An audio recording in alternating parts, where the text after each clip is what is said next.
Bien, nous allons reprendre les débats avec une nouvelle session en ce début d'après-midi. Une nouvelle session donc que l'organisatrice, que je remercie pour son invitation, même si elle ne m'écoute pas, que l'organisatrice a intitulé « Le traitement des catastrophes industrielles, quelle arène, quelle justice, quel procès ?» 3 questions, une seule visiblement ne suffisait pas pour nous occuper. Et donc une session qui va nous permettre d'entendre l'expérience de 2 avocats qui interviennent dans des dossiers, qui sont intervenus ou qui interviennent dans des dossiers emblématiques, de catastrophes industrielles donc. On a parlé depuis hier d'anticipation à différents titres. On a également évoqué des questions de transversalité, la fonction intégrative du droit de l'environnement, a-t-il été dit ce matin. Il a été question des acteurs, il a été question d'instrumentalisation et d'instruments et d'usage. Il a été moins question pour l'instant, encore que, j'exagère, d'effectivité et surtout d'ineffectivité.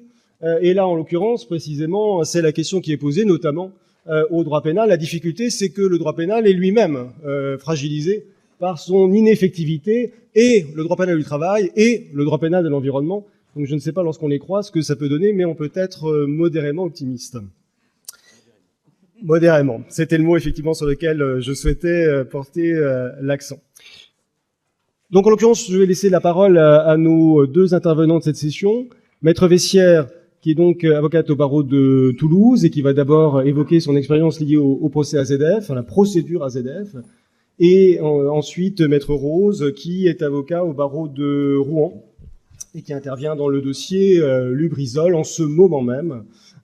C'est d'une actualité on ne peut plus flagrante, pour utiliser un terme qui est bien connu des pénalistes. Maître Vessière, vous avez la parole. Oui, merci à vous.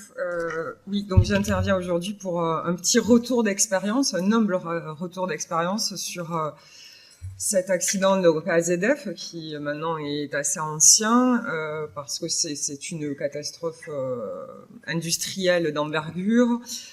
C'est une explosion de 400 tonnes de nitrate d'ammonium, laissant un cratère de 40 mètres. Et je crois que la spécificité de l'ampleur de cette catastrophe, c'est qu'on s'est rendu compte qu'on avait laissé grandir une ville aux frontières d'une usine à haut risque, usine Seveso, et que malheureusement on a pris conscience de tout ce que l'on parle depuis hier au moment où c'était trop tard, tout en gardant à l'esprit qu'il y a dans ce dossier des spécificités. Spécificités d'abord parce que voilà, je ne sais pas si tout le monde connaît Toulouse, mais c'était un endroit en pleine ville où il y avait d'autres usines très dangereuses à côté, et beaucoup diront qu'on a évité le pire parce que les secours ont vraiment eu peur que les choses fassent l'effet domino, c'est de ça qu'ont parlé les experts. Et c'est vrai que c'était un sentiment très inquiétant. Et la deuxième chose, et je vais un peu insister sur ce point, c'est qu'il faut replacer le contexte historique et international d'AZF, c'est-à-dire qu'AZF intervient, on le sait, juste après les attentats du 11 septembre. Et ça va laisser planer pendant 18 ans l'idée que l'attentat était là. Voilà. Et ça, c'est quelque chose qui va... Parce qu'aujourd'hui, la question posée, c'est quelle arène, quel procès. Alors moi, j'ai pas vraiment de réponse. En tout cas, je suis pas spécialiste du droit pénal, loin s'en faut, mais la difficulté, c'est de gérer ces procès où finalement, on va avoir des événements extérieurs qui vont polluer, c'est le terme, voilà, mais polluer les débats d'une certaine manière. Et je crois que là, on peut pas faire l'impasse sur ce contexte international.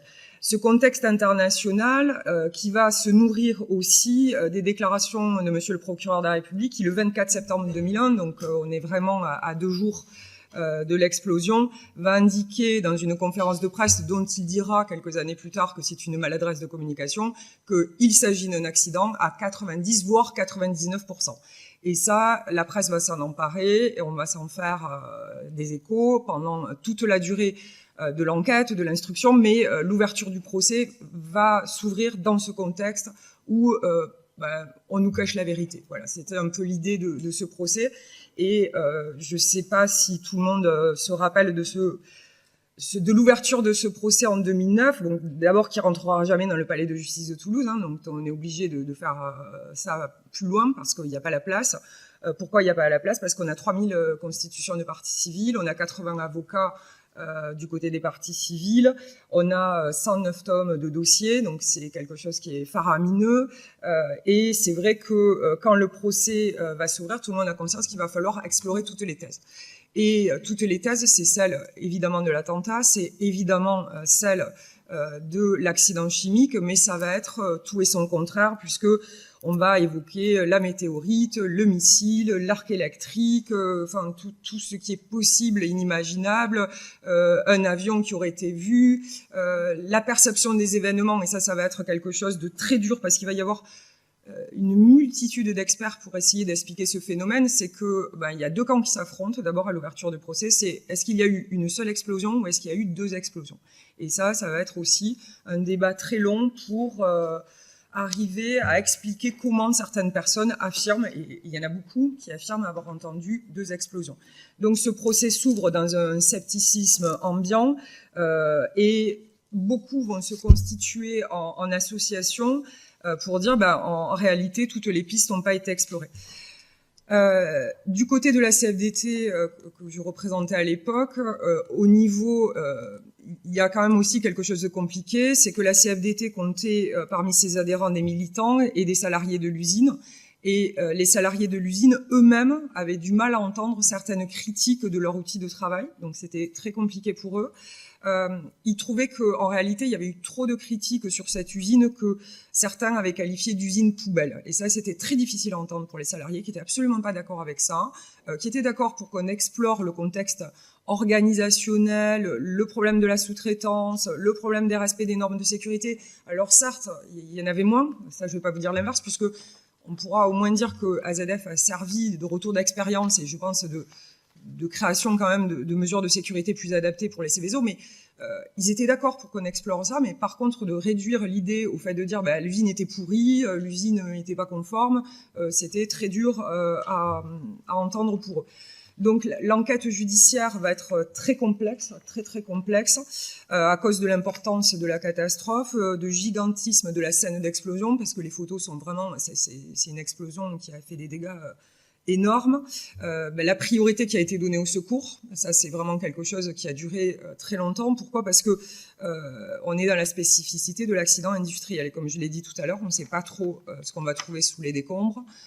On a des citernes de produits qui n'ont pas encore explosé ou qui n'exploseront jamais, on ne sait pas.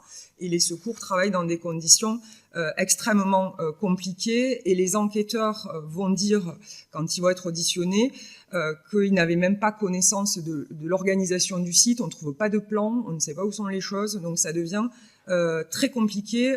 Par exemple, ça paraît fou, mais ils n'auront même pas accès à l'organigramme de la société. Donc en réalité, ils sont dans un contexte où ils ne savent pas trop qui était où, comment ça se passe, et personne ne sait répondre à ces questions.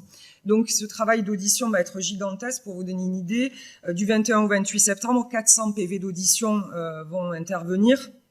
L'information judiciaire va durer 6 ans.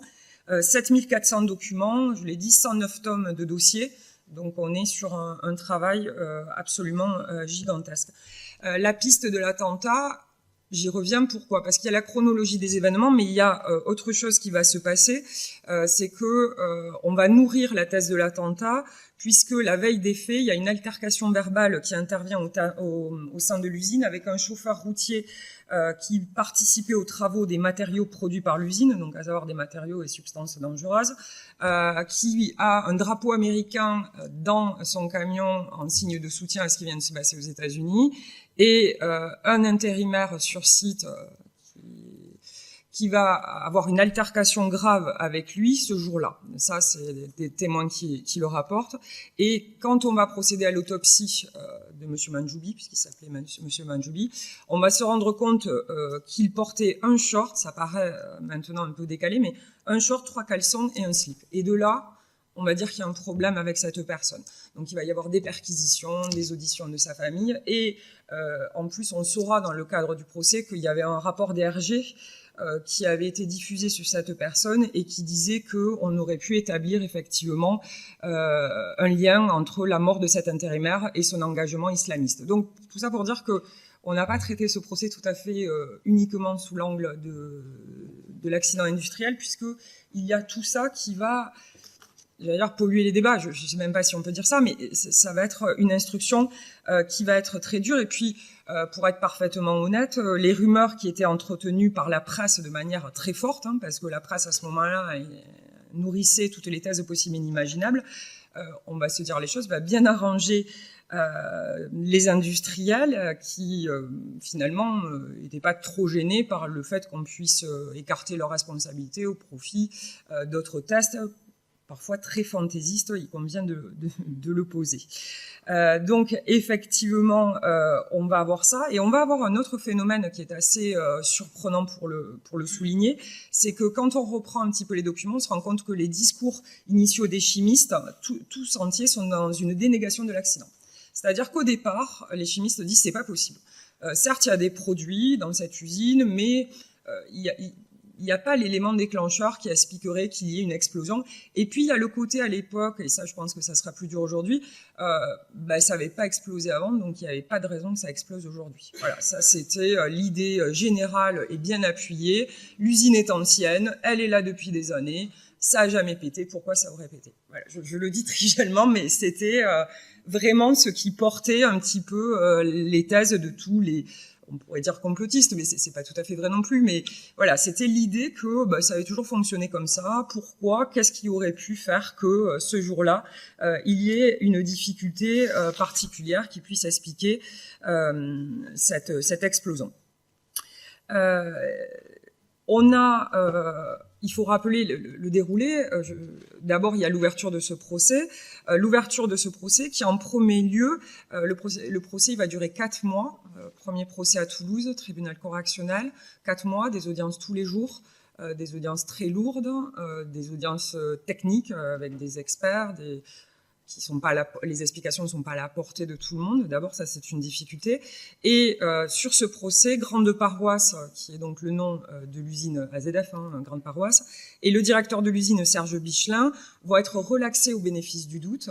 Le tribunal ayant estimé que bien qu'il y ait des fautes organisationnelles de l'entreprise, on ne pouvait pas établir le lien de causalité certain avec la catastrophe. Ça, c'est la première décision. Et je pense que c'est d'ailleurs là que la difficulté fondamentale, c'est la preuve d'établir ce lien de causalité entre des fautes organisationnelles qu'on peut relever a posteriori et le lien de causalité certain, puisque c'est là-dessus que le tribunal va appuyer sa décision, avec l'explosion. Ce que tous diront, c'est que finalement, il y a le second procès évidemment qui s'ouvre, second procès en 2012 qui va durer 4 mois à nouveau. Cette fois, la Cour va estimer que l'explosion avait bien été provoquée par un mélange accidentel de produits chimiques et ce sont bien les conditions d'exploitation de l'usine qui ont contribué. Et il y aura des condamnations pour délit d'homicide de blessure involontaire et de dégradation involontaire par explosion. Donc faute caractérisée, mais faute non intentionnelle. Donc le directeur de l'usine sera lui aussi condamné. Ce que certains vont critiquer, et notamment les avocats de la défense, c'est qu'ils considèrent que dans le procès AZF, la preuve de la causalité chimique vient de déduction, qu'on a raisonné en recherchant des manquements pour établir un lien de causalité. Et c'est ça qui va être critiqué tout le long du procès en disant, en fait, on raisonne par déduction. On cherche des fautes, et quand on a les fautes, on se dit que ça y est, on a le lien de causalité, et que c'est pour ça qu'on a eu cette explosion. Ça va être la critique permanente tout au long du procès. Alors, pour les rebondissements ultérieurs, il y a un pourvoi en cassation, parce que l'un des magistrats était en position d'indélicatesse, on va le dire comme ça, par rapport à certaines victimes. Donc, pourvoi en cassation. La Cour de cassation a cassé l'arrêt de la Cour d'appel de Toulouse. Le dossier a été renvoyé à la Cour d'appel de Paris. Et la Cour d'appel de Paris confirmera les condamnations après 53 jours de procès. Donc on est sur vraiment un dossier qui a duré très longtemps, puisqu'on est à 18 ans après les faits, quand on a la décision définitive, avec une évolution de la législation, de plein de choses qui font que c'est presque anachronique de parler de l'état dans lequel on était au moment de l'explosion. Donc effectivement, la position de la CFDT au début du procès, on n'était pas là pour soutenir une piste en particulier, ce qui tenait à cœur à la CFDT à ce moment-là, c'était effectivement d'aborder, d'explorer toutes les questions de l'organisation du travail, de la sécurité dans l'usine, pour qu'on puisse à minima en tirer des enseignements, puisque il y avait manifestement des difficultés. Et la deuxième piste très importante pour le syndicat, c'était d'évoquer la problématique de la sous-traitance en chaîne, puisque sur 600 personnes travaillant sur le site, un tiers était composé de sous-traitants et d'intérimaires. Sur 21 salariés décédés à l'occasion de l'explosion, 11 étaient des sous-traitants. Donc ça, c'était quelque chose d'assez important. Parce que sur ce site AZF, on avait 3 catégories de salariés finalement, enfin d'intervenants, je ne devrais pas dire de salariés. On avait les salariés du groupe industriel qui avaient toutes les protections applicables au site Seveso. Donc là, on n'avait pas trop de difficultés en matière de mise en œuvre des mesures de sécurité qui, à l'époque, étaient considérées comme étant celles que devaient avoir les salariés des usines Seveso. On avait des salariés d'entreprises sous-traitantes à demeure, parfois depuis des années, puisque on apprendra plus tard que la personne qui maniait les déchets était sur site depuis 7 ans, dans une situation un peu ambivalente du fait de l'existence des rapports hiérarchiques avec les salariés du groupe, tout en dépendant d'entreprises extérieures. Et en dernier lieu, les intérimaires qui, eux, finalement, vont être les parents pauvres de la sécurité. Donc, multiplication des acteurs avec tout le problème de leur nécessaire coordination. Et le sujet qui sera le plus important, finalement, c'est le traitement des déchets, puisque 3 entreprises sous-traitantes interviennent au sein d'AZF pour le traitement des déchets. Et le directeur d'usine va clairement dire qu'il ne savait pas qui faisait quoi. C'est-à-dire qu'on en est à un stade où il dit sur le traitement des déchets, moi je ne sais pas quelle entreprise sous-traitante ramassait quelle substance. On se rend compte qu'il y a vraiment une dilution des responsabilités et que le traitement des déchets qui va être considéré comme étant un gros problème au niveau de la catastrophe, était d'une opacité sans nom, puisque finalement même le directeur de l'usine ne savait absolument pas qui faisait quoi. Donc on avait une personne qui était chargée, un sous-traitant qui était sur site depuis 7 ans, qui était chargé de récupérer ces déchets, alors plusieurs séries de déchets. Et ce qu'il y a de surprenant, c'est que cette personne était un conducteur poids lourd, voilà, qui n'a jamais reçu de formation en matière de produits toxiques, de sécurité. On ne l'a jamais formé sur les produits dangereux. Et ce qu'il y avait d'aberrant dans ce dossier, c'est qu'on se rend compte que les produits toxiques qui finalement ne devaient pas se rencontrer ne se rencontraient pas en théorie, puisqu'on avait le hangar 221, le hangar 335, et ils étaient vraiment à l'opposé dans l'usine.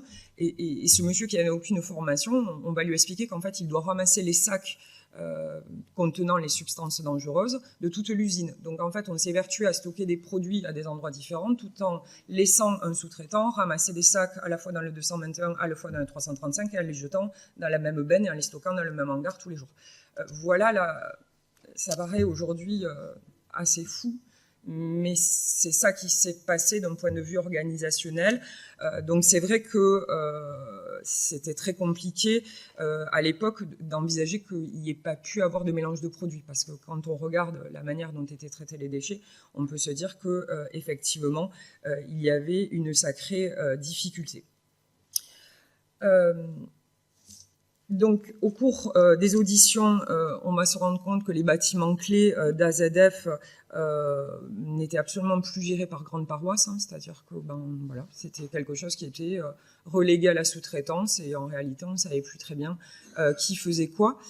Et on va avoir un certain nombre d'organismes qui, encore une fois, a posteriori, parce que évidemment, c'est pas avant qu'on s'est rendu compte de tout cela, vont dresser des carences qui expliquent peut-être au final qu'on arrive à retenir une responsabilité pénale, puisque l'INERIS va considérer que les manuels de sécurité qui existaient au sein de grandes paroisses étaient une documentation générale et donc non opérationnelle, que les principes d'organisation de la sécurité en matière de prise de risque majeur n'apparaissaient pas dans les documents, et les salariés de grandes paroisses, au cours de l'audience, réitérant ce qu'ils avaient dit au cours d'ailleurs de la commission d'enquête parlementaire, vont indiquer que les seules formations dispensées aux salariés des entreprises extérieures se résumaient à l'arrivée sur site à un accueil de 45 minutes par l'agent de sécurité. Voilà. Donc à l'époque, vous matérialisez ce que ça veut dire aujourd'hui, c'est qu'en fait des gens qui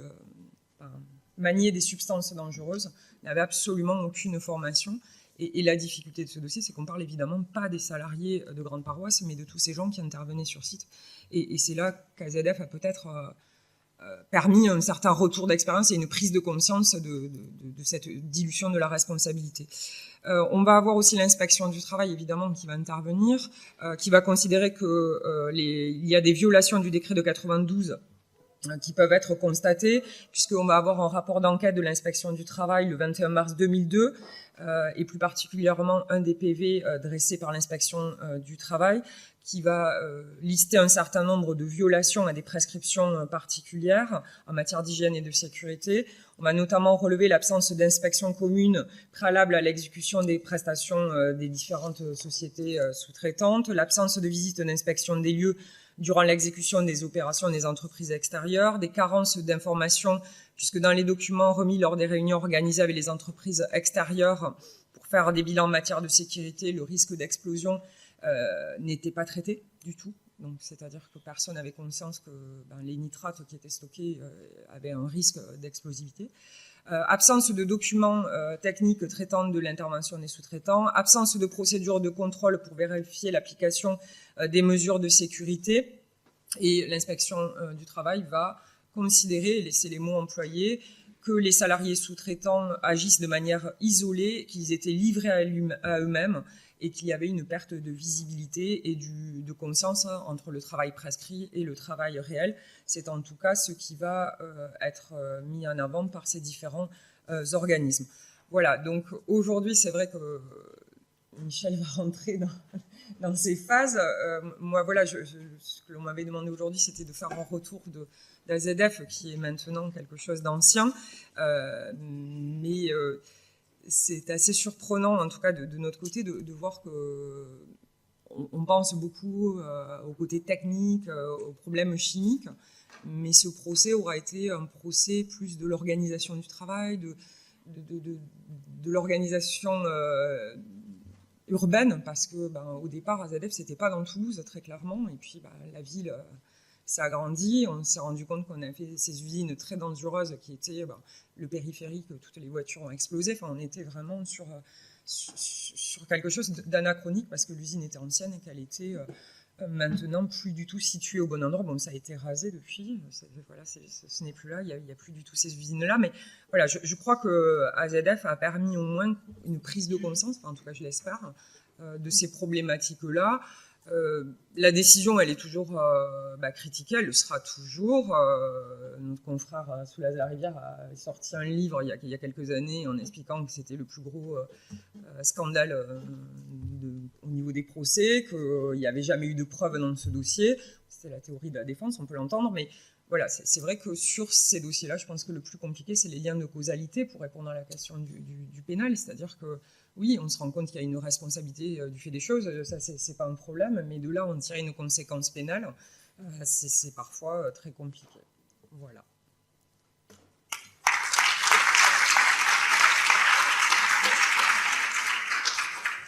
Merci, Maître.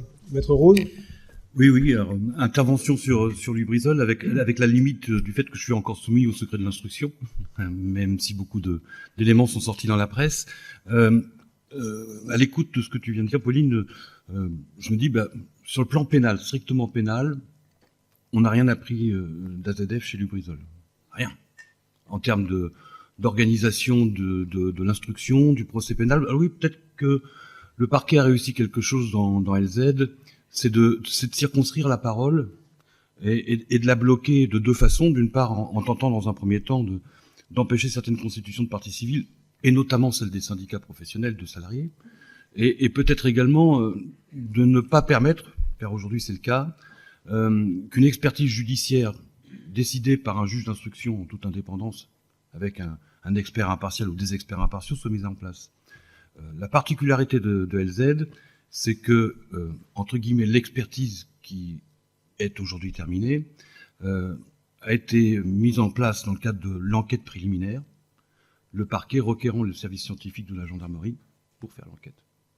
Sachant que c'est donc un service de l'État qui a organisé cette enquête, alors que l'État est lui aussi plus ou moins mis en cause, au moins pour ce qui concerne les problématiques environnementales, au titre de l'intervention de l'ADREAL dans la gestion de l'installation classée. on souffrira de ce mélange de genres jusqu'à la fin, très clairement. On a tenté d'obtenir une enquête judiciaire devant le juge d'instruction, refus. Une expertise complémentaire par rapport à l'enquête préliminaire, enfin celle des services de police, on l'a obtenue, mais le complément d'enquête aboutit au fait, et j'y reviendrai, que s'agissant des causes réelles, nous ne les connaîtrons vraisemblablement jamais, mais les manquements permettront de définir une responsabilité pénale, là encore. LZ, c'est, par rapport à AZF, c'est exactement le même sujet. C'est une entreprise qui, il y a 60 ans, s'installe à Petit-Quevilly, qui est au sud de Rouen, sous aujourd'hui le 5e pont, qui a seulement une quinzaine d'années. Et à l'époque, on est en pleine campagne sur cette rive gauche de la Seine. Et aujourd'hui, on est dans cette grande métropole. Rouen, c'est une petite ville de 100 000 habitants, mais c'est une métropole de 500 000 habitants. C'est toute la différence. 28 communes tout autour, juste de Delbeuf à Mont-Saint-Aignan, pour ceux qui connaissent un peu le sujet. Et LZ, c'est, à vol d'oiseau, c'est 300 mètres du centre historique de la ville. Donc, tous les habitants de Rouen, à 7 heures du matin, parce qu'on ne l'a su que 4 heures plus tard, à 7 heures du matin, après avoir entendu quand même les explosions, les bouteilles de gaz qui explosaient à 5h30, vont se réveiller avec un nuage noir sous la tête, un périmètre de 20 km², et un nuage stagnant et qui remonte progressivement vers le Pays de Caux, le Pays de Bray, vers le nord de la Normandie. Personne ne comprend ce qui se passe parce que personne n'y est préparé. La population n'y est pas préparée. La population du Havre, site Céveso également, est préparée depuis des années. Rouen, la capitale normande, ne l'est pas. Encore aujourd'hui, 72% des Rouennais ne savent pas qu'ils ont à disposition un service SMS qui leur permettra demain d'être informés du fait qu'il y a un risque industriel en cours. C'est les informations que nous obtenons là depuis 2-3 mois. Et ce qui va être assez curieux dans LZ, c'est qu'on va frôler la catastrophe et ne pas être jusqu'à la catastrophe, précisément parce que ce sont les salariés de Lubrizol eux-mêmes qui vont faire le boulot. Et on a un décalage énorme aujourd'hui dans le cadre de cette instruction où finalement il n'y a pas eu de mort, il n'y a pas eu de blessés, et on va être sur des mises en examen extrêmement périphériques, entre guillemets périphériques, parce qu'on est quand même sur un colloque sur la transition écologique, et on a un droit à l'environnement qui est atteint très largement dans ce dossier, mais traitement périphérique dans le sens où il n'y a pas de mort, il n'y a pas de blessés, donc il n'y a pas de mise en danger de la vie d'autrui, stricto sensu, et il n'y a pas de blessure involontaire. On est sur des infractions à la législation du droit de l'environnement, et par conséquent derrière, la constitution de partie civile qui va en découler va être certainement un peu plus compliquée pour nous. Mais revenons à LZ, 2h40, un feu se déclenche à la limite de Lubrizol et d'une autre société qui s'appelle Normandie Logistique, qui elle aussi stocke des fûts, mais à la différence de LZ, ne fabrique pas des lubrifiants pour les stocker sur son lieu de fabrication. Ça part de là. Immédiatement, les salariés, les 33 salariés de CAR, dont le délégué syndical CFDT présent, organisent immédiatement tenter de circonscrire le feu. Une demi-heure après, nous avons des flammes qui montent jusqu'à 20 mètres de haut. On est sur ce qu'on appelle un feu nappant. Les fûts de lubrifiants s'enflamment les uns après les autres, et au bout d'une heure, les salariés de Lubrizol, alors que les pompiers ne connaissent pas le site, ils sont en binôme avec les salariés de Lubrizol et de Borealis juste à côté, parce qu'ils ne connaissent absolument pas le site. Les salariés de Lubrizol se disent, mais attention, on a d'autres fûts qui sont à côté, qui sont des fûts de pentasulfure de phosphore. Cette bestiole-là, si ça rentre en contact avec de l'eau, ça s'enflamme, ça explose, et c'est un gaz mortel sur à peu près un périmètre de 200 mètres. Donc là, on n'est plus sur un incendie industriel classique, on est sur un risque majeur au niveau de la population. Donc nos équipes prennent sur eux de déplacer ces fûts pour les stocker loin de l'incendie. Et ça renvoie tout à l'heure à ce que nous disait l'inspecteur médecin du travail. Parfois, les EPI, ça sert à rien dans ce genre de configuration. En fait, ils ne les portent pas. Ils n'ont pas de masque. Ils les ont à disposition, mais ils ne les portent pas, ils ne parlent pas de leurs EPI parce que c'est impossible. Avec les flammes, etc., c'est trop chaud, c'est trop difficile, etc. Et par conséquent, ils font le choix de ne pas porter leurs EPI. Donc, les lubrifiants qui fondent, qui brûlent, etc., ils se le prennent plein pot. Et ça pendant 2 heures. Jusqu'à ce qu'ils arrivent à circonscrire l'incendie. Brûlera ce qui brûlera, ça va brûler jusqu'à 10 heures du matin, ça continuera après, mais le gros de l'incendie se termine jusqu'à 10 heures du matin, mais au moins le pentasulfure de phosphore n'a pas explosé, on déverse ce qu'on a à déverser dans la Seine, etc., etc., etc. Ce qu'on déversera dans la Seine, bien évidemment. 3 jours plus tard, réquisitoire introductif de la part du parquet. Alors là, d'emblée, on a 7 ou 8 infractions, donc on retrouve l'exploitation non conforme d'une installation classée, déversement d'eau usée, de substances nuisibles dans la Seine, dans le souterrain, à la mer, etc., etc. Et puis, malgré tout, à ce moment-là, on a quand même cette possibilité d'avoir une instruction qui va s'ouvrir de façon plus large, puisque la mise en danger de la vie d'autrui est indiquée dans le réquisitoire, de la même façon que l'infraction de blessure involontaire est également dans le réquisitoire. Sauf que l'instruction qui va être confiée à 3 juges parisiens va ouvrir celle-ci à l'égard de Lubrizol, Normandie Logistique étant seulement entendu comme témoin assisté, sur 2 fondements juridiques, 2 infractions: déversement de substances nuisibles dans les eaux souterraines, exploitation non conforme d'une installation classée. Au moins, on avait cette 2e infraction. Et pourquoi je vous dis ça? Parce que à ce stade, la question de la constitution de partie civile des organisations syndicales va se poser. À partir du moment où une exploitation non conforme à une installation classée génère un risque pour la santé et la sécurité, a priori, je suis recevable à me constituer partie civile sans avoir à démontrer autre chose que cela. Ça sera plus difficile si on me fait sauter cette infraction-là pour recevoir seulement le déversement de substances nuisibles à la mer. Donc, on se constitue partie civile, et d'emblée, le parquet nous dit « Mais vous ne démontrez pas dans quelle mesure les faits dont vous faites état représentent un intérêt collectif, direct ou indirect, de la profession. » D'emblée. On est obligé de se défendre devant les juges d'instruction pour leur rappeler que y a une jurisprudence constante, une infraction qui, n'importe quelle infraction de droit commun peut générer un intérêt collectif direct ou indirect pour la profession, notamment lorsque la santé des travailleurs est en cause, etc. Et nous lui rappelons dans quelles circonstances les salariés sont intervenus de 2h30 du matin jusqu'à 3h30 du matin, 3h50 du matin, et comment ils ont exposé leur sécurité et leur santé. Juste l'instruction dit oui, finalement, vous êtes recevable en tant que partie civile, mais non pas pour les raisons que vous indiquez, mais parce que parmi ces gens-là qui sont intervenus sur le site, vous avez des adhérents CFDT. L'adhésion à la CFDT me rend recevable. Bien évidemment, on obtient ce qu'on veut, à savoir la constitution de partie civile. À ce stade, la motivation, je m'en moque un peu, mais encore une fois, on est loin du sujet. Vous êtes adhérent de la CFDT, vous intervenez sur le site, bon, vous êtes recevable, vous ne l'êtes pas.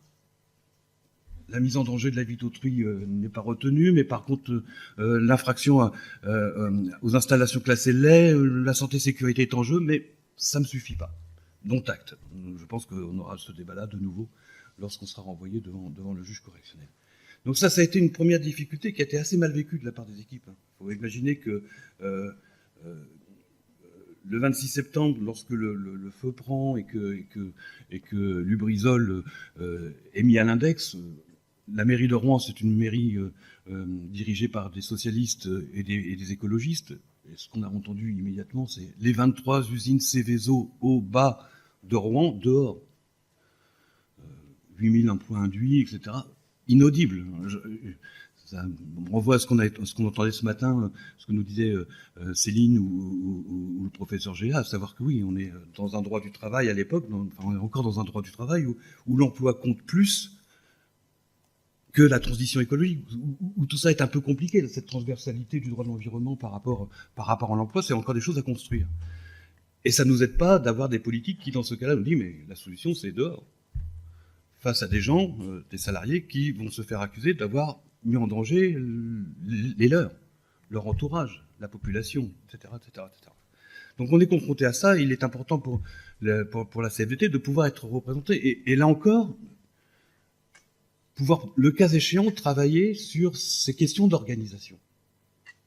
C'est ça la chose la plus importante. Et c'est peut-être là où le dossier LZ va être un dossier raté sur le plan pénal, parce qu'à partir du moment où je n'ai que des services de police qui sont là pour déterminer les causes et l'origine du sinistre en termes de la façon dont l'incendie s'est déroulé et quelles sont les responsabilités au sens pénal du terme, la question de l'organisation, elle ne va pas se poser.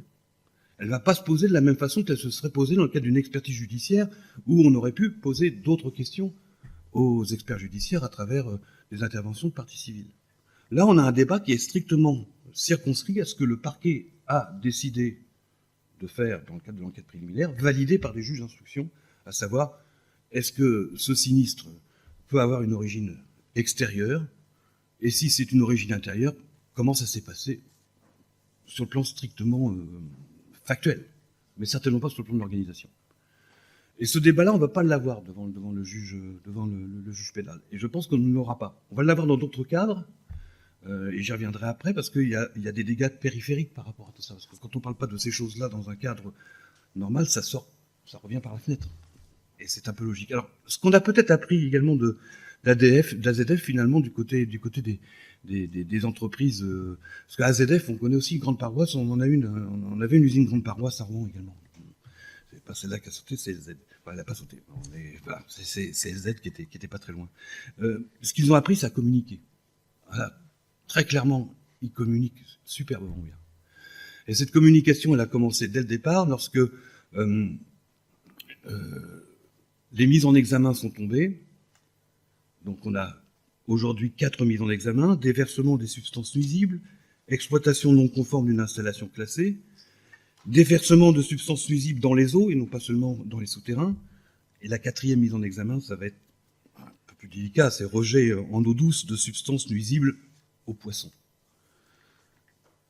4 mises en examen sur des problématiques strictement de droit à l'environnement, mais pas des problématiques d'organisation du travail, etc. C'est pas le travail qui est en cause, là, c'est vraiment le droit de l'environnement.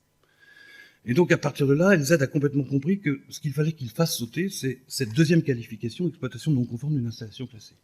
Parce que c'est celle-là qui est la plus dangereuse. C'est celle-ci qui va générer des parties civiles, des constitutions de parties civiles et le cas échéant des préjudices, et le cas échéant surtout une discussion autour de ce qu'est une installation classée et comment elle s'organise, etc.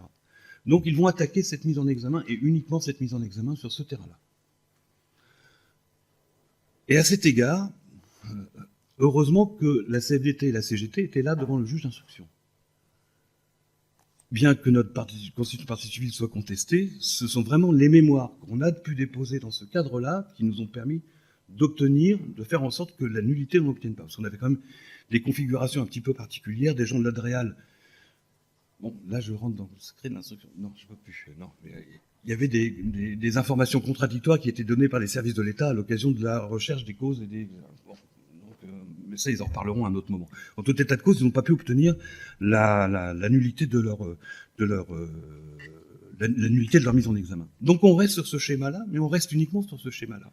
C'est-à-dire qu'on a ces 4 infractions, et tant que la deuxième tient, je peux me constituer partie civile.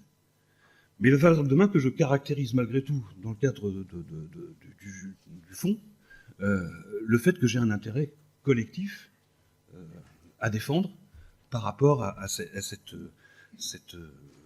installation classée non conforme, et surtout le risque induit de cette installation classée en termes d'atteinte à la santé des personnes, etc., et sans pour autant pouvoir rentrer dans le débat de l'organisation. Parce que je n'aurai pas d'expertise judiciaire contradictoire sur laquelle m'asseoir. Donc ça, c'est le deuxième point. Cette communication de Lubrizol, qui a dans un premier temps tenté d'obtenir une nullité de sa mise en examen, associée au fait qu'en interne, ils communiquaient remarquablement. Ils expliquaient aux salariés pourquoi ils étaient dans leur bon droit à déposer une requête en annulation.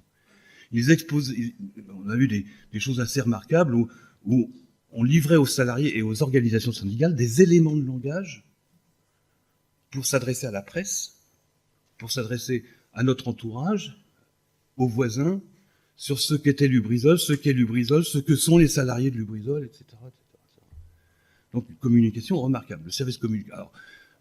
Lubrizol, c'est Berkshire Hathaway, Warren Buffett. Donc derrière, c'est de la communication à l'américaine. Donc communication remarquable, et qui a eu eu son effet, puisque les salariés stigmatisés d'un certain point de vue, par leur entourage, par la presse, par la médiatisation, par les politiques, trouvaient un allié objectif qui était celui qui leur fournit l'emploi, pour justifier le fait derrière qu'on n'allait pas fermer Lubrizol finalement, parce qu'au mois de janvier 2020, 6 mois après, la question se posait clairement de savoir si Lubrizol allait pouvoir de nouveau réouvrir. Et si Lubrizol ne réouvrait pas, on nous annonçait dans la presse 2500 emplois en moins, 450 emplois directs, 2500 d'emplois de sous-traitants, etc., etc., etc. Donc, très bonne communication pour à la fois rassurer tout en culpabilisant les salariés, n'allez pas trop au feu parce que finalement on travaille pour vous. Et ça, c'était le deuxième élément. Et en définitive, la troisième difficulté à laquelle je vais être confronté, mais c'est la même que toi, à savoir que la cause finale de l'incendie, on ne la connaîtra jamais. Tout simplement. Ça peut être soit un lampadaire, parce que les feux étaient posés trop près d'un lampadaire, ça a chauffé, ça a brûlé, soit pire, une intervention humaine, alors pas volontaire, une intervention humaine, un Clark, une étincelle, etc. Lubrizol insiste beaucoup sur l'intervention humaine, parce que c'est une intervention humaine, c'est pas une question d'organisation, c'est une question de responsabilité personnelle. Donc on est là-dessus, on sait que ça vient de chez Lubrizol à 99%, là, il n'y a pas de difficulté particulière, mais la cause, on ne la connaîtra jamais. Donc il nous faut des manquements, et de ces manquements, on va déterminer la responsabilité pénale, vraisemblablement, qui s'en suivra.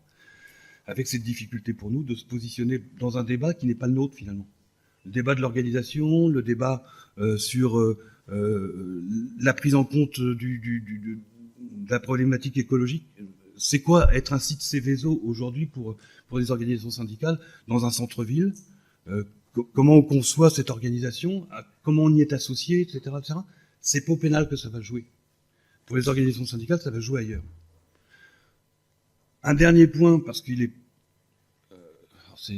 j'appelle ça mes dégâts collatéraux, mais en même temps, c'est peut-être là où il va y avoir un travail beaucoup plus intéressant. À la suite de l'incendie, on a eu des études, en veux-tu, en voilà, de la part de l'État, sur le fait que les Rouennais, les Normands, finalement, ils n'avaient pas vécu de problématiques de santé, même plus fortes qu'auparavant. En fait, c'était simple, il suffisait d'aller chercher les données sanitaires qui enregistrent les prescriptions médicales de psychotropes, par exemple. On s'est aperçu qu'entre le 26 septembre 2019 et le 23 janvier 2020, les Rouennais n'avaient pas utilisé plus de psychotropes qu'avant. Donc s'ils n'ont pas utilisé plus de psychotropes, ça va. Et puis après, il y a eu le Covid. Donc les psychotropes, c'était pas forcément Lubrizol, c'était devenu le Covid. Donc ça, c'était des données nationales, statistiques. On est très bons comme statisticiens, nous, en France.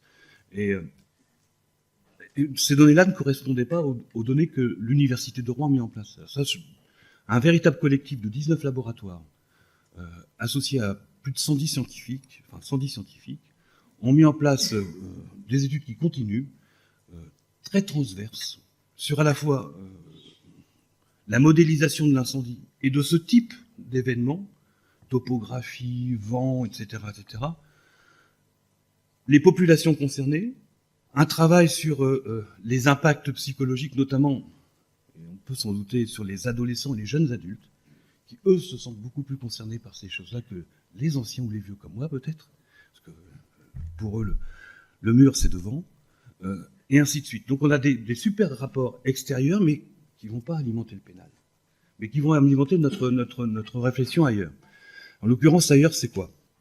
Sur les 33 salariés qui sont intervenus ce matin-là, j'en ai 3 en maladie professionnelle de longue durée, à la suite de chocs post-traumatiques. Ils ne font certainement pas partie de l'évaluation de France Travail au titre des psychotropes. Et puis j'en ai un qui s'est suicidé, par en lien, assez compliqué. Mais sur les 33, j'ai quand même 4 maladies professionnelles et accidents du travail constatés. Et donc là, le débat sur la faute inexcusable, il va se poser à un moment donné. Et dans le débat sur la faute inexcusable, le retour d'expérience d'AZF, qu'est-ce que vous avez fait d'AZF pour accompagner les salariés dans le cadre du risque industriel, qui est le même, finalement? La présence d'une entreprise Céveso dans un centre-ville, des problématiques d'organisation, etc., etc., etc. Donc là, peut-être que le débat, qui m'intéresse peut-être plus, va avoir lieu, mais dans un autre cadre, qui est un cadre moins solennel que le cadre pénal, mais bon, c'est la limite du pénal. Merci.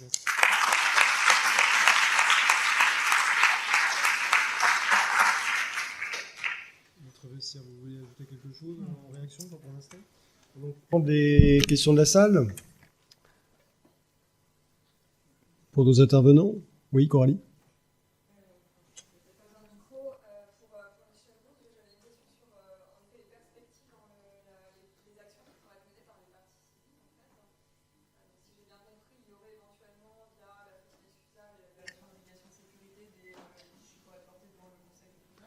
Plutôt le tribunal des affaires le tribunal judiciaire pôle social. Oui, on va avoir des constats d'inaptitude, donc forcément derrière une contestation de l'inaptitude en lien avec un manquement de l'employeur à ses obligations de sécurité. Tout à fait. Tout à fait, oui. Tout à fait. Et je me demandais sur les renvois sur l'intérêt civil, est-ce qu'on pourrait imaginer que du coup il y ait une expertise qui soit diligentée non pas sur la partie responsabilité, mais pour déterminer comment là en matière de réparation de préjudice corporel finalement l'étendue du préjudice. Ça supposerait que je fasse une constitution de partie civile au nom du salarié en question pour démontrer l'existence d'un lien suffisamment direct par rapport à l'infraction, etc., etc. Compliqué au pénal. Pour l'instant, effectivement, les constitutions de partie civile qu'on a faites, c'est au nom de l'organisation syndicale CFDT Chimie Énergie, autant m'en dit. Donc, mais pas au nom des salariés en question. C'est pas leur démarche, y compris les quatre, enfin les trois maladies professionnelles dont j'ai la charge. Ils sont sur la recherche d'une reconnaissance de quelque chose, mais pas forcément de la responsabilité de l'employeur en tant que tel. Alors, elle se dégage à un moment donné, parce que même nous, on leur met les faits devant, il s'est passé ça. Là, ils disent, ah oui, quand même. Mais ils ont du mal à franchir ce pas qui consiste à dire, vous imaginez que les salariés dans ces domaines, enfin, chez LZ, c'est des gens qui gagnent très bien leur vie. On est sur des lubrifiants pour les grands pétroliers, Exxon, Total, etc., etc. Ce sont des salariés qui émargent à 3500, 3800 euros brut par mois. Donc ce sont des gens qui sont installés aussi dans la chaîne sociale, etc. Et venir dire que la responsabilité de leur entreprise est engagée à l'occasion d'eux, c'est un exercice extrêmement difficile. Or, dire en l'occurrence, quand je t'écoute, que je vois où étaient mes fûts, où ils ont déplacés, etc., qu'ils n'auraient jamais dû être là, de toute façon ils étaient là quand même, donc j'ai un problème d'organisation, pourquoi ils étaient là? Pourquoi la zone de stockage, elle est sur la zone de fabrication? Ça ne devrait plus l'être depuis 3 ans après AZF, puisque la réglementation a été modifiée. Voilà. Les problèmes d'organisation existent toujours. Et pourtant, ils n'ont pas été pris en compte, et ils ne le seront pas en plus dans cette instruction-là. Alors on pourrait faire des demandes d'actes, on a essayé de faire des demandes d'actes, mais c'est pas le sujet. C'est pas le sujet. Le sujet, c'est la détermination de la cause. Une fois qu'on aura déterminé la cause, on verra. Ça aussi, on nous l'a dit. On est à 6 ans, enfin on est à 5 ans, et on a des rapports d'expertise qui datent depuis 2020, et on n'a rien depuis. J'en ai pas parlé, moi il y a eu tout un travail de l'organisation syndicale CFDT en interne.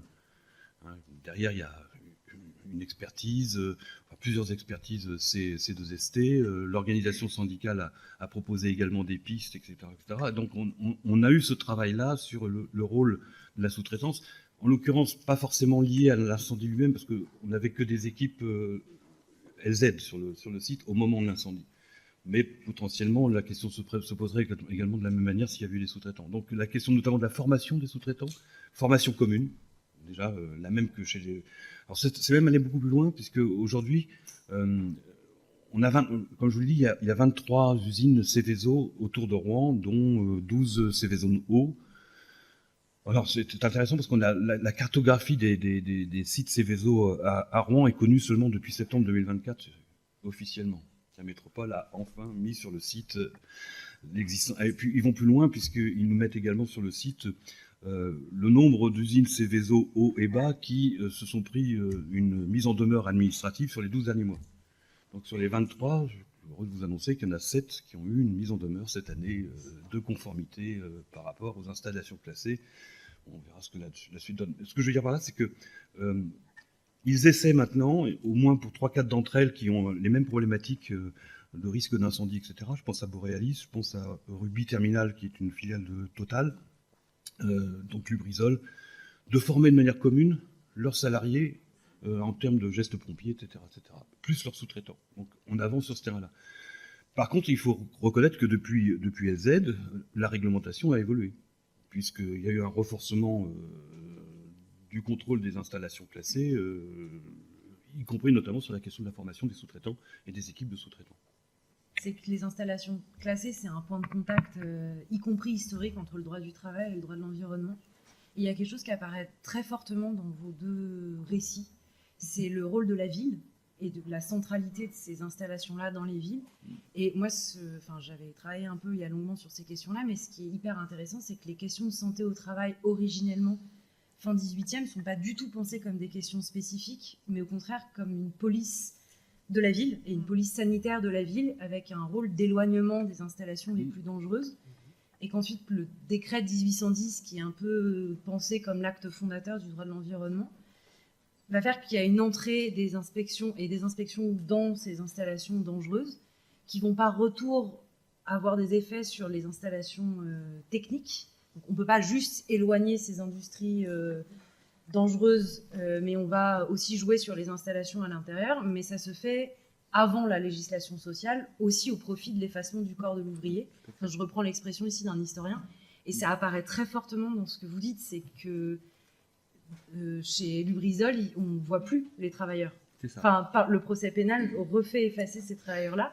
Et après, l'évolution, c'est que ces législations se distinguent, se séparent, et qu'il y a un cloisonnement. On va regarder avec la législation sociale uniquement ce qu'il y a à l'intérieur, et uniquement les travailleurs et plus à l'extérieur. Il y a une disjonction un peu de ces droits-là, mais qui revient. Enfin, on y revient par les risques industriels. Alors, en fait, c'est très vrai ce que vous dites, et en tant qu'habitant, je suis rouennais pur, la ville s'est construite autour de ces sites, ces vaisseaux, et pas l'inverse. Et on les a oubliés. Et on a oublié les travailleurs qui y étaient. Moi, le premier. J'ai un site Céveso à 300 mètres de chez moi, avec des autoroutes qui passent à côté, des routes, des maisons, de l'habitat social, etc., etc. Maintenant, un très beau quartier d'ailleurs, nouveau, avec des beaux immeubles, un peu à la façon de Nantes, autour de Lubrizol. Mais on avait tous oublié, et les installations, et surtout les gens qui y travaillaient. Et on participe tous de ça, d'une certaine façon.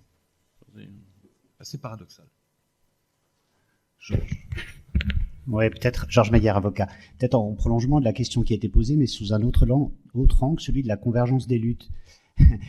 Plus exactement, Michel et Pauline, vous avez dit tous les deux la difficulté de l'organisation syndicale et des salariés à se positionner dans le rapport au travail, la fierté du travail, le travail qui émancipe et la culpabilisation bien utilisée par les employeurs. Ma question, qui n'est pas une question politique qu'il faudrait poser aux organisations syndicales, mais tous les deux praticiens, est-ce que dans ce procès, vous avez travaillé de concert, conjointement, avec les associations environnementales? Comment vous avez trouvé votre place? Est-ce que vous êtes stigmatisé ou est-ce qu'au contraire, vous avez travaillé à un enrichissement réciproque, au croisement, y compris intellectuel, mais aussi stratégique dans votre façon de traiter ces affaires? Alors moi, je crois que du coup, ça va pas être la même réponse, parce que nous, en fait, les associations de victimes, elles se sont créées ou regroupées en partie civile pour soutenir une thèse. Donc en fait, il n'y avait pas d'échange, parce qu'en réalité, il y avait des associations de victimes qui considéraient que c'était cette thèse-là, d'autres que c'était cette thèse-là. Moi, j'ai pas eu du tout les mêmes difficultés que Michel, parce que malheureusement, il y avait des morts. Donc sur l'intérêt collectif, en fait, personne n'est venu critiquer les constitutions. Alors, j'espère que je n'oublie pas, mais il y avait Constitution, Partie civile, CFDT, CGT représentés aux audiences, avec les confrères CGT qui étaient là également à toutes les audiences, puisqu'on a suivi toutes les audiences avec des comptes rendus d'audience. Et en réalité, les parties civiles se sont pas entraidées, parce que c'était une lutte entre les parties civiles, le procès ZF en tout cas. La notion d'environnement, pardon, mais en gros, c'était plus la question. C'était pas la question des parties civiles. En fait, ça, c'était même pas un débat. Le débat, c'était, moi je suis pour l'hélicoptère, moi je suis pour la thèse de l'attentat, moi je suis pour la thèse de la météorite, moi je suis pour la thèse de ça. Et en fait, les parties civiles, on en parlait tout à l'heure à Michel, puisque tout le monde n'a pas porter sa voix de manière vraiment marquée. Mais les parties civiles qui sont intervenues dans AZF à l'époque, aucune n'était là pour l'environnement, le problème de l'urbanisation. C'était pas le débat, en fait. Le débat, c'était de savoir comment on pouvait privilégier une thèse ou une autre. Donc du coup, nous, on a eu peu d'échanges, vraiment peu d'échanges. Et je dirais que dans les parties civiles, on était un petit peu dans le confort parce qu'on était les plus proches de la manière dont les magistrats ont conduit le procès sur, on les passe les unes après les autres, on va se forger une opinion, on écoute les experts, qu'est-ce qu'on peut écarter de manière certaine, qu'est-ce qu'on ne peut pas écarter. Donc nous, on était quand même sur une position qui était assez confortable. Je ne devrais pas dire ça, mais c'est quand même ce qui s'est passé.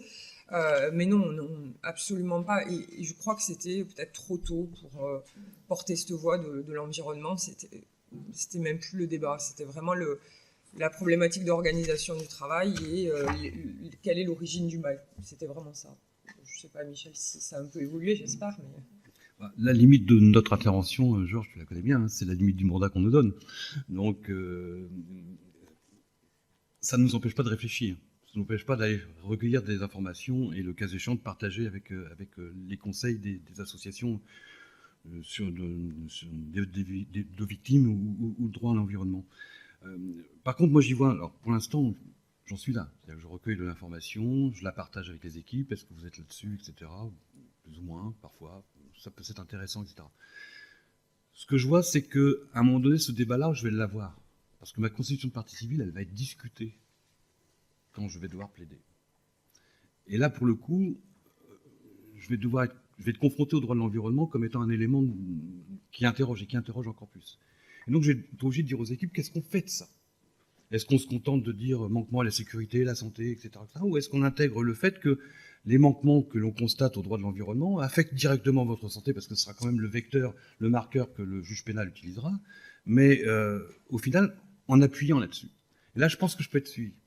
Parce que progressivement, les mentalités évoluent et parce que les consciences, les prises de conscience évoluent. Mais c'est vrai que c'est difficile. Oui.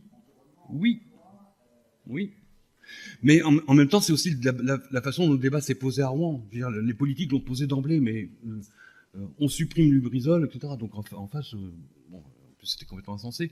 Mais l'idée même, aujourd'hui, la question se pose différemment. C'est, on ne va pas déplacer ces usines-là dans la Creuse. On ne va pas déplacer pour le problème. Donc comment on les intègre ? Ou en Pologne. La Creuse, ça a été envisagé par les aides. Bon, passons. Donc il va falloir vivre avec et différemment. Donc à partir de là, tous les acteurs, la population, les politiques, les syndicats, tout le monde a son mot à dire par rapport à ça. Et je vois bien que ça commence à bouger ces lignes-là par rapport à ça, mais encore faut-il qu'on les documente et qu'on travaille sur des bases saines et sérieuses. Et le procès pénal n'en est pas une. Il nous limite énormément à nos possibilités d'interaction, de champ d'action, de récupération d'informations, d'utilisation d'informations. C'est pas la bonne tribune, en fait. Mais elle est nécessaire. Les gens veulent une réponse pénale.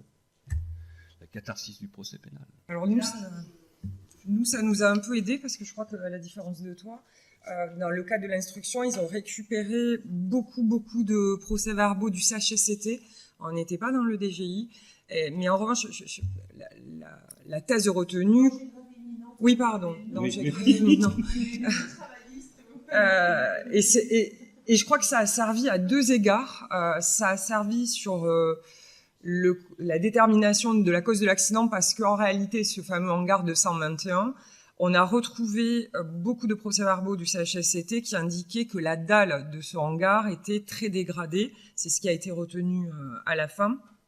Et que en fait une couche de nitrate recouvrait le sol et que c'est à cause de cette couche d'amas que finalement, comme la dalle était dégradée, il y a pu avoir des infiltrations de soufre. Enfin, c'est comme ça qu'on l'a remonté.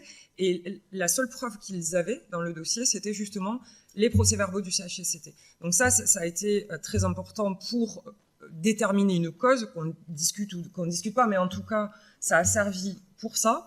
Ça a servi, je crois, en matière de responsabilité parce qu'à un moment donné, il y a eu l'idée que l'employeur alertait d'une faiblesse en matière de sécurité, puisque ils ne faisaient rien alors qu'ils étaient parfaitement informés sur la conscience du danger et de la dangerosité, n'avaient pas mis en œuvre des travaux, parce que effectivement, et c'est là où tout le débat est allé sur la société mère Total, est-ce qu'elle donnait parce que Serge Michelin disait on n'avait pas les moyens de nos ambitions, si on faisait pas les travaux, c'est pas parce qu'on le savait pas, c'est parce que finalement on n'avait pas les financements qu'il fallait pour faire les travaux. Et c'est là où on a tenté effectivement d'aller sur la responsabilité de Total via une citation directe, ça n'a pas marché, mais enfin on sait tous que Total a quand même largement participé aux réparations financières, il n'y a pas de débat là-dessus. Donc non, on n'avait pas un droit d'alerte, mais c'est là où c'est important, et je crois que ça on le voit sur la pratique du terrain, quand on dit souvent aux élus, n'hésitez pas à le déclarer en séance, même si on n'a pas, parfois dans des dossiers, dans plein de dossiers, c'est les risques psychosociaux, c'est plein de choses, on dit tracer, et même si des fois on n'a pas la réponse, nous en termes de procédure judiciaire, je crois qu'on est tous là à dire souvent aux clients, pas maintenant, on va y arriver, mais il faut être patient, il faut tracer, et ces comptes rendus, oui, là ils prennent tout leur sens. Alors il n'y avait pas l'alerte en tant que code du travail, mais quand même, il y avait ces comptes rendus, et ça a aidé à la démonstration de la vérité, si on considère que c'est la vérité, ou en tout cas à la démonstration qu'il y avait des défaillances, que la société le savait, et que rien que pour ça, il y a de la faute. Alors après, on la caractérise ou pas au pénal, et on lui donne le caractère intentionnel, caractérisé ou pas, en fonction de la réglementation qui existait. Mais oui, nous, on avait ça dans le dossier. Je crois que Michel, c'est pas le cas. Mais... Non, c'est pas le cas. Enfin, ce qui est le cas, c'est que j'ai des remontées QHSE, C2ST sur la problématique du stockage chez Lubrizol, mais qui est démenti 6 mois plus tôt par le fait que l'Adréal autorise d'augmenter la surface de stockage de 25%. Et quand j'ai une injonction contradictoire de la sorte, les équipes ne peuvent pas aller au-delà. Et ça va être un des enjeux d'ailleurs du procès, c'est que Lubrizol sait très bien qu'ils ont eu des autorisations à un moment donné, etc. Ça va être leur mode de défense. Et d'une certaine façon, le renforcement de la réglementation postérieurement à Lubrizol fait la démonstration qu'elle était insuffisante auparavant. Un seul exemple, dans tout site Seveso, il nous faut comment on appelle ça, une analyse des dangers. L'analyse des dangers sur LZ indiquait que la chance qu'il y ait un incendie sur LZ était d'une fois tous les 10 000 ans. On a essayé de demander... mais d'où vient cette information ? Quel est l'expert qui est sur une base, etc. Donc on a demandé au préfet d'avoir accès à ce document, etc., mais qui ne fait pas grief. Donc on nous a opposé un refus. Donc on est allé effectivement demander au TA de l'obtenir en référé. J'ai dit mais il n'y a pas urgence, est-ce que vous l'obteniez ?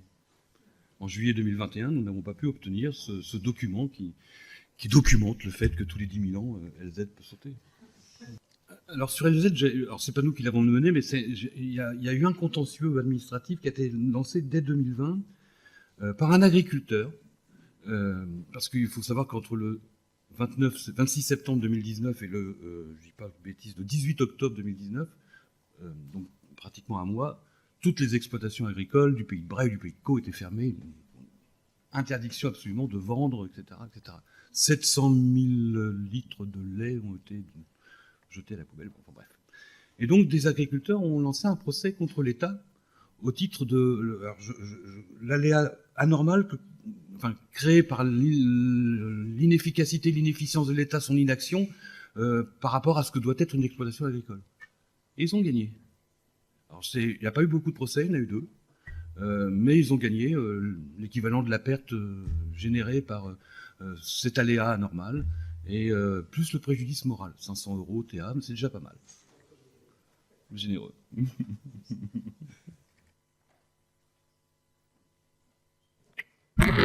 Moi, c'est pas une question, mais plutôt une observation à la suite de Lubrizol, notamment. Il y a eu un renforcement de la législation dont vous parliez, et notamment, me semble-t-il, le plan d'organisation interne.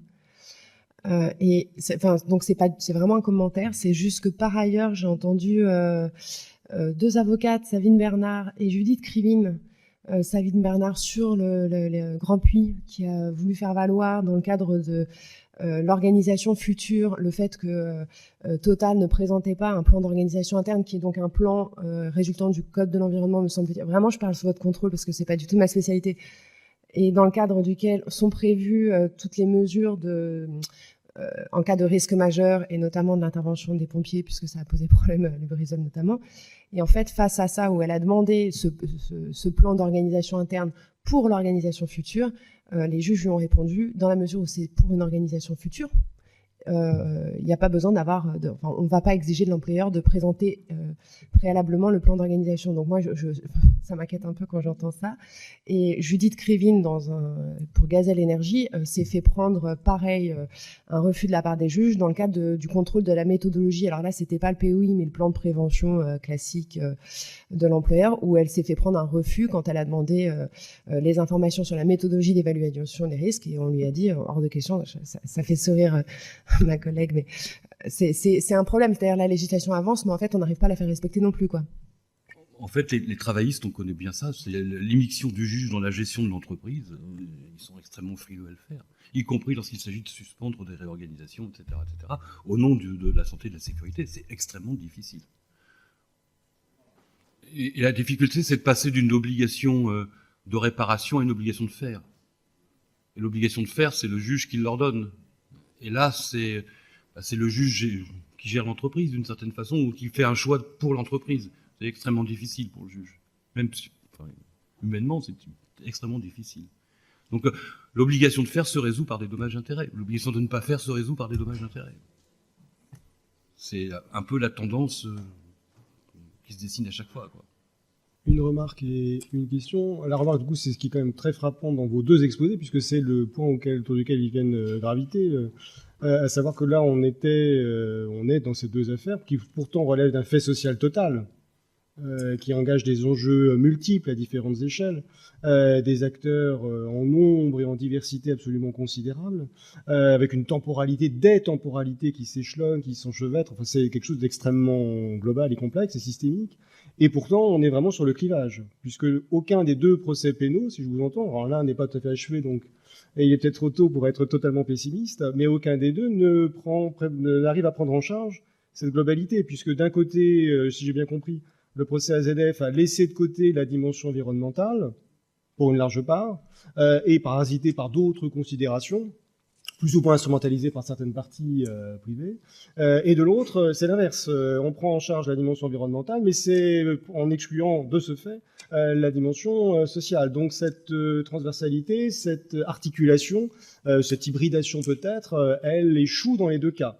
Et elle échoue dans les deux cas devant le juge pénal qui ne parvient pas à se saisir de cette totalité et qui donc, en fait, n'envisage des choses que de manière partielle et finalement mutile les faits pour ne les envisager qu'à moitié, avec les effets de frustration qu'on peut envisager, alors qu'ils peuvent être rattrapés peut-être par l'articulation des contentieux, par des praticiens suffisamment inventifs pour s'en saisir, mais c'est tout de même quelque chose d'assez insatisfaisant, et j'imagine notamment pour les personnes directement concernées qui vont se trouvent confrontées à une pluralité de procédures devant différents juges à partir d'un même fait qui a eu sur elles une incidence unique.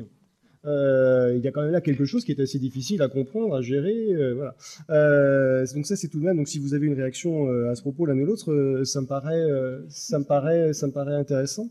Bon, les limites du procès pénal, ça, et du droit pénal, encore une fois, je vais vous dire là-dessus. L'ineffectivité du droit du travail et du droit de l'environnement n'est pas corrigée par le droit pénal de ces deux matières, puisqu'il est lui-même historiquement frappé d'ineffectivité, ou de sous-effectivité dans les meilleures hypothèses. Donc typiquement, c'est ici malheureusement assez classique. Et la question, c'est sur les recherches que vous évoquiez, donc qui ont été, si j'ai bien compris, lancées d'initiatives par des laboratoires d'universités publiques, notamment, donc, si j'ai bien compris, l'Université de Rouen, qui ont décidé de se saisir, à raison de cette dimension totale, précisément, qui s'incarne ici. Voilà, donc c'est un effort gigantesque. Ma question, c'est quelle est la part des sciences sociales, et éventuellement du droit, dans ces recherches, puisque vous avez évoqué les aspects, j'ai bien compris, techniques, scientifiques, de recherche de causalité, mais typiquement le retentissement sur la société, la question du pouvoir, la question du contrôle du pouvoir, des pouvoirs, la question de l'articulation, vous avez évoqué l'État face à l'industriel, enfin face ou à côté, on ne sait pas trop, oui j'ai bien compris, ou j'ai peur d'avoir compris, la place du juge, la place du procureur, enfin toutes ces questions-là qui intéressent aussi et peut-être d'abord les sciences sociales, et notamment le droit comme sciences sociales, est-ce que ça s'intègre dans ce périmètre de recherche? Est-ce que vous avez des éléments là-dessus? C'est la deuxième phase de leurs travaux. D'accord. La première phase était une phase pluridisciplinaire de recherche des causes multidimensionnelles et des effets, et ce qui permettait déjà d'appréhender des aspects auxquels on ne pensait pas, la géographie, la typologie, etc. Le langage des nez. Le langage des nez. Atmo, tu connais bien, à Toulouse, vous avez un laboratoire de nez, on en a un à Rouen, etc. Et maintenant, on a intégré, par exemple, le fait de faire appel à des nez dans toute l'agglomération pour sentir, tout bêtement, un risque industriel.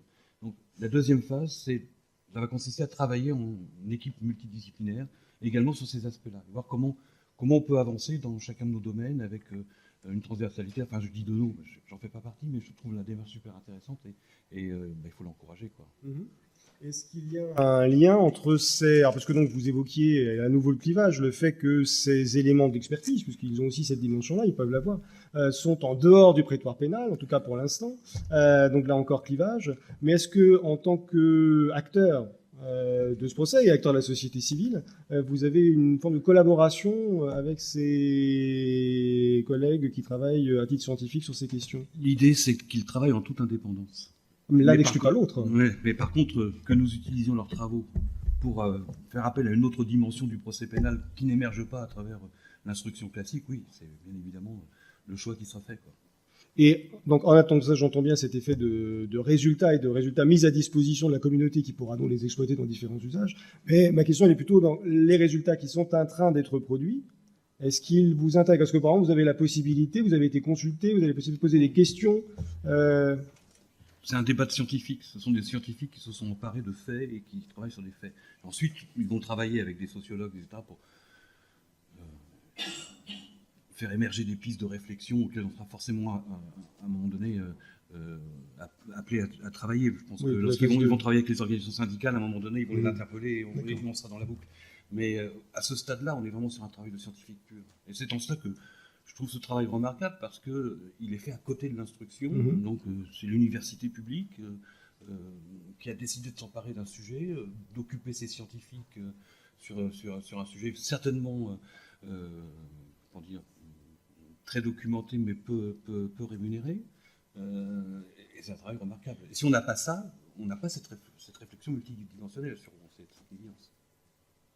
Et est-ce qu'on peut, de votre point de vue, la comparaison vient à l'esprit, en matière environnementale, comme en matière de droits de l'homme dans un passé plus ancien, il y a eu des initiatives, souvent internationales, du mode tribunal Russell, d'acteurs de la société civile, en partie juristes, qui ont constitué des juridictions officieuses, mais publiques, pour soumettre le tribunal Russell sur le Vietnam, le tribunal Monsanto il y a quelques années s'agissant de la chimie, qui donc ont été mis en place dans cette perspective pour pallier ce que les promoteurs de ces dispositifs alternatifs dénonçaient en termes d'efficience de la puissance publique, et notamment de la puissance publique au titre de l'autorité judiciaire. Est-ce que c'est dans cette démarche-là que ces recherches s'inscrivent? Non. D'accord. Une autre question, réaction? Dans ce cas-là, je propose à l'organisatrice éminente de clore la session.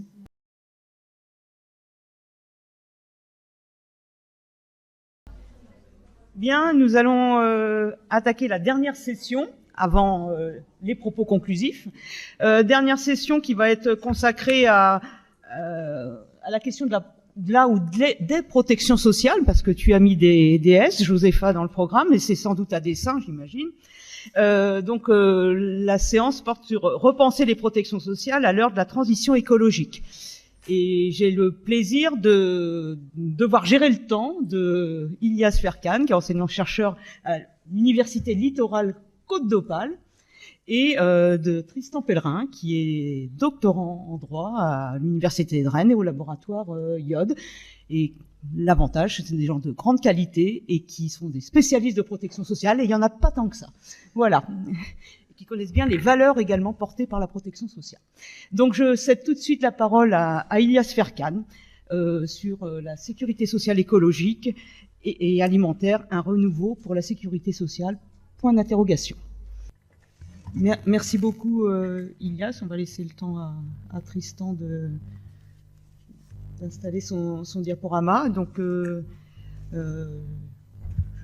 suis ravie, Josepha, que tu aies donné la parole aux jeunes chercheurs et qu'après Kenza, on ait Tristan qui va clore en quelque sorte les débats avant toujours les propos conclusifs qu'on n'oublie pas.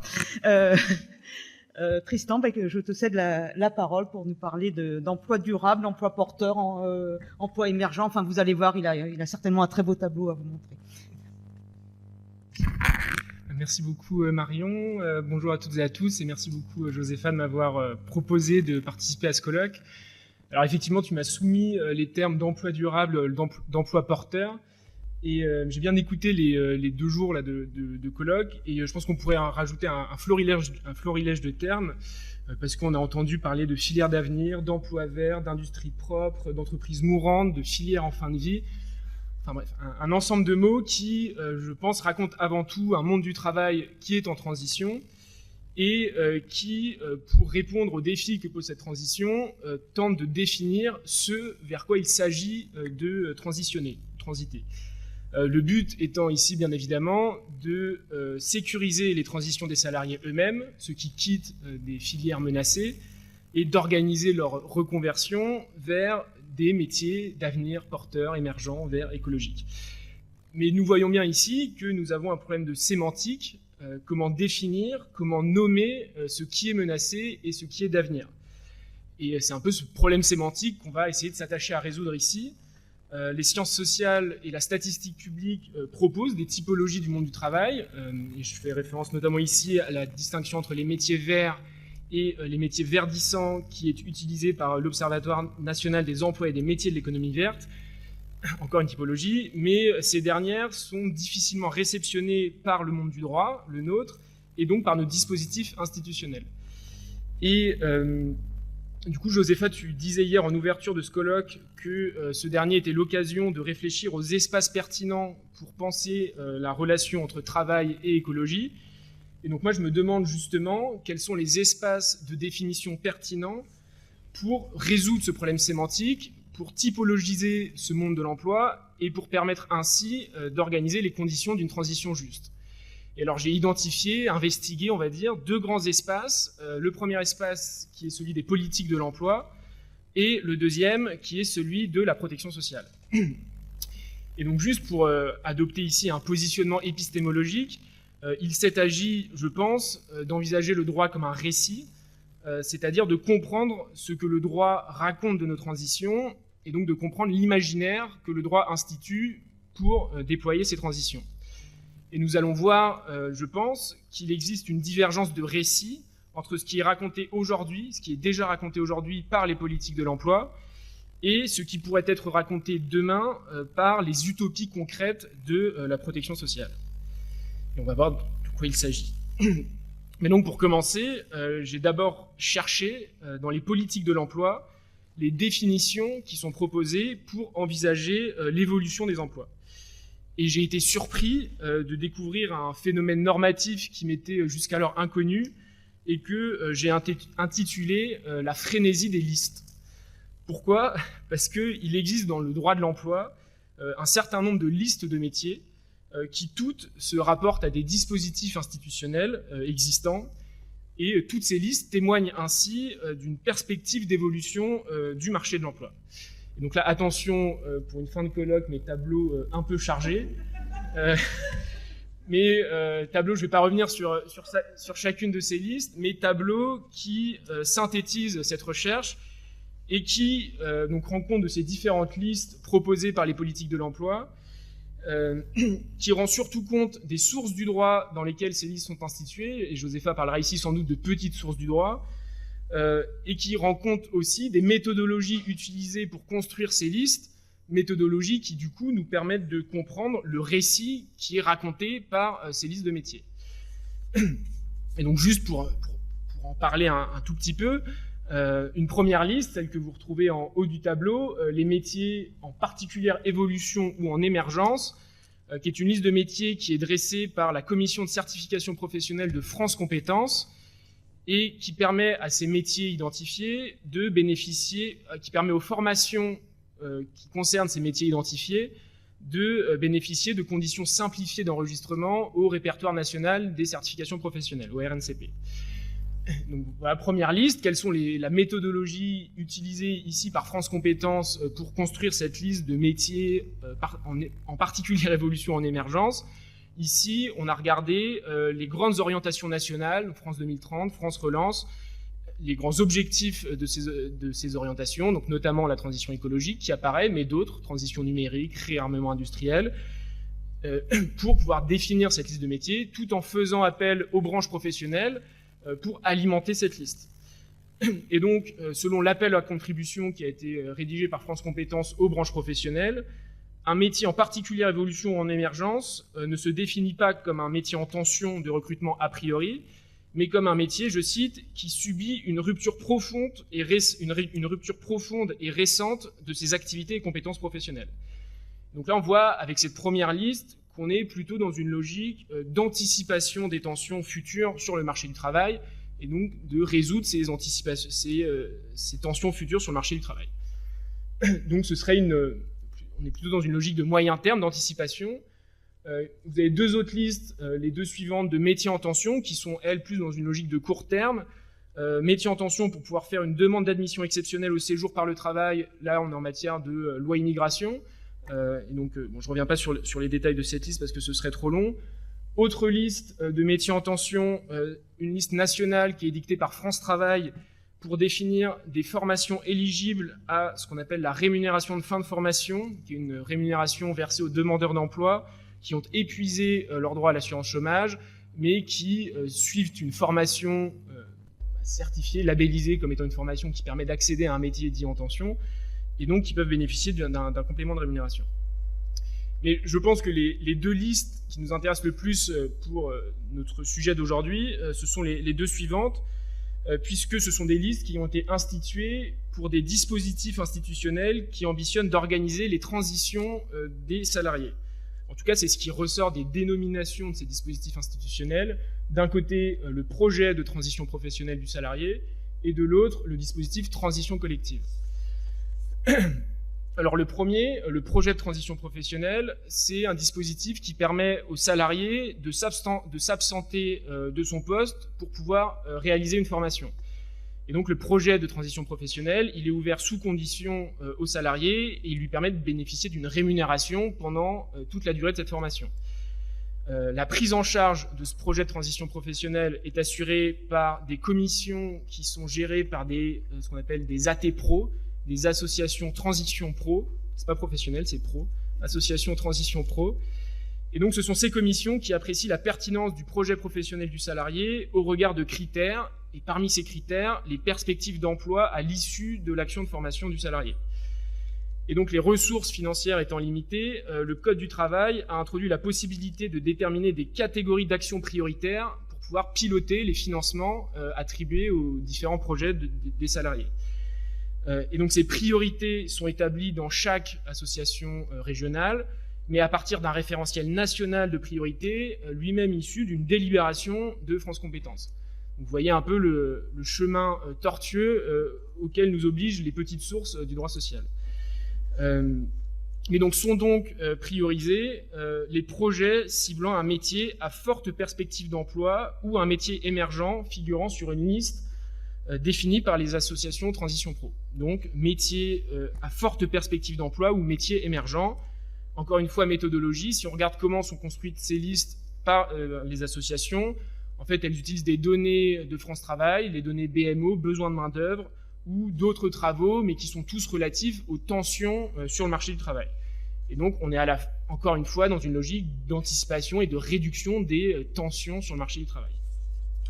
Et enfin, pour terminer avec ce tableau, c'est promis, les emplois porteurs et les emplois fragiles dans les transitions collectives. Ici, je fais référence à un autre dispositif institutionnel, le dispositif transition collective, Transco, qui a pour ambition de faciliter à une échelle territoriale les reconversions des salariés employés dans des métiers dits fragiles vers des emplois dits porteurs. Je reviendrai pas sur l'ingénierie de ce dispositif parce qu'il est assez complexe et il y a des spécialistes dans la salle pour y répondre en la personne de Josepha. Pas ce soir peut-être.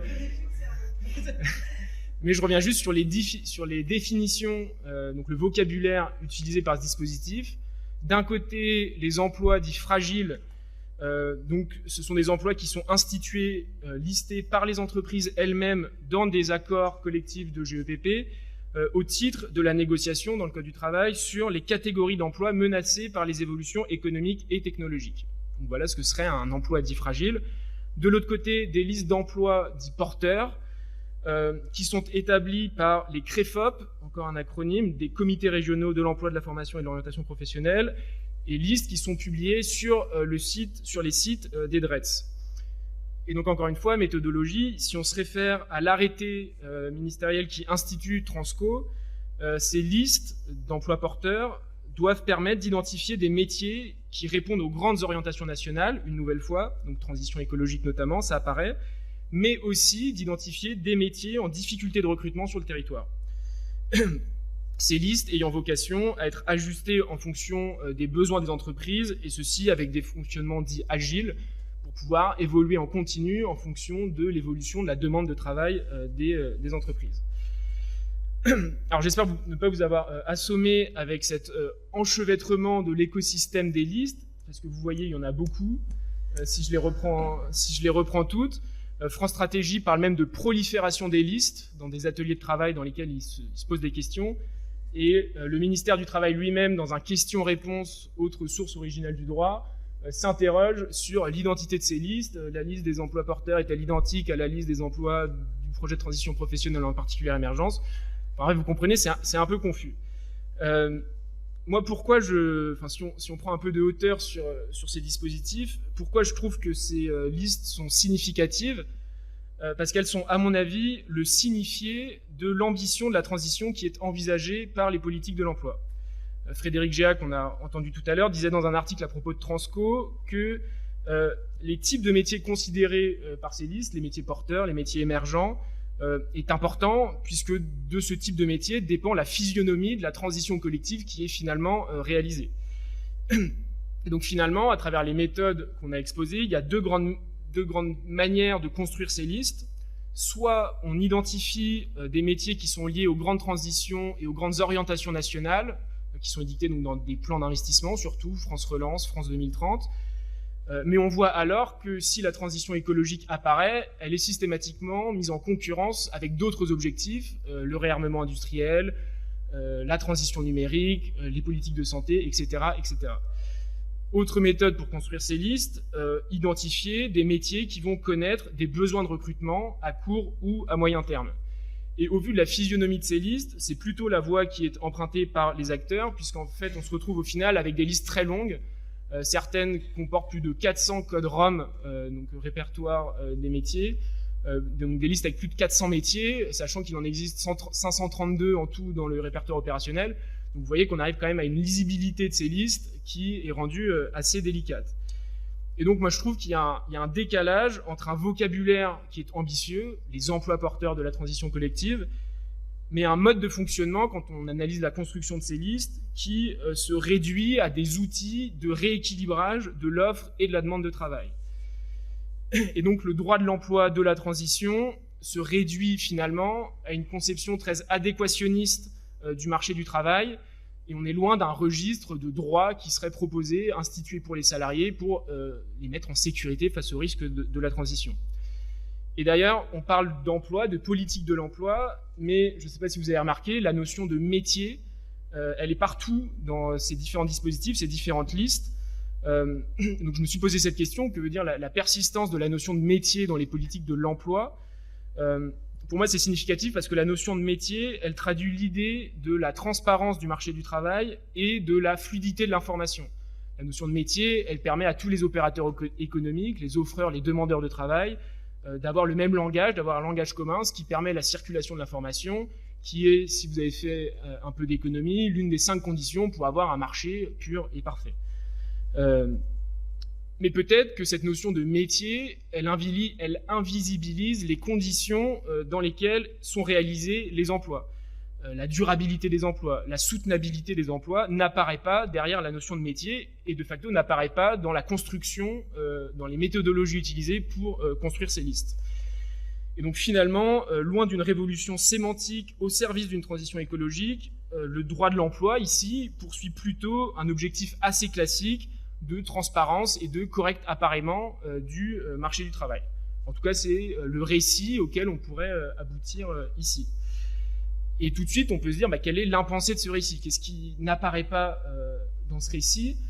Et c'est un rapport de l'IGAS qui est très intéressant sur les transitions professionnelles de mars 2024 qui nous donne un début de réponse, puisque pour analyser la faible popularité de ces dispositifs, puisqu'ils sont en fait très peu usités par les salariés, ce rapport nous dit que l'engagement par les salariés dans ces outils de transition professionnelle implique une prise de risque pour le maintien de l'emploi, puisque le salarié n'a pas de garantie qu'à l'issue de son parcours de formation, il puisse retrouver effectivement un emploi. Donc il n'est pas à l'abri à la fin de se retrouver en insécurité s'il y a par exemple un plan social-économique suite à une dégradation des conditions économiques. Et donc ce que nous dit cette idée de prise de risque, est soulevée par l'IGAS, c'est que dans ces politiques de l'emploi, on reste dans l'idée d'un développement de l'employabilité du salarié qui doit se faire à son initiative.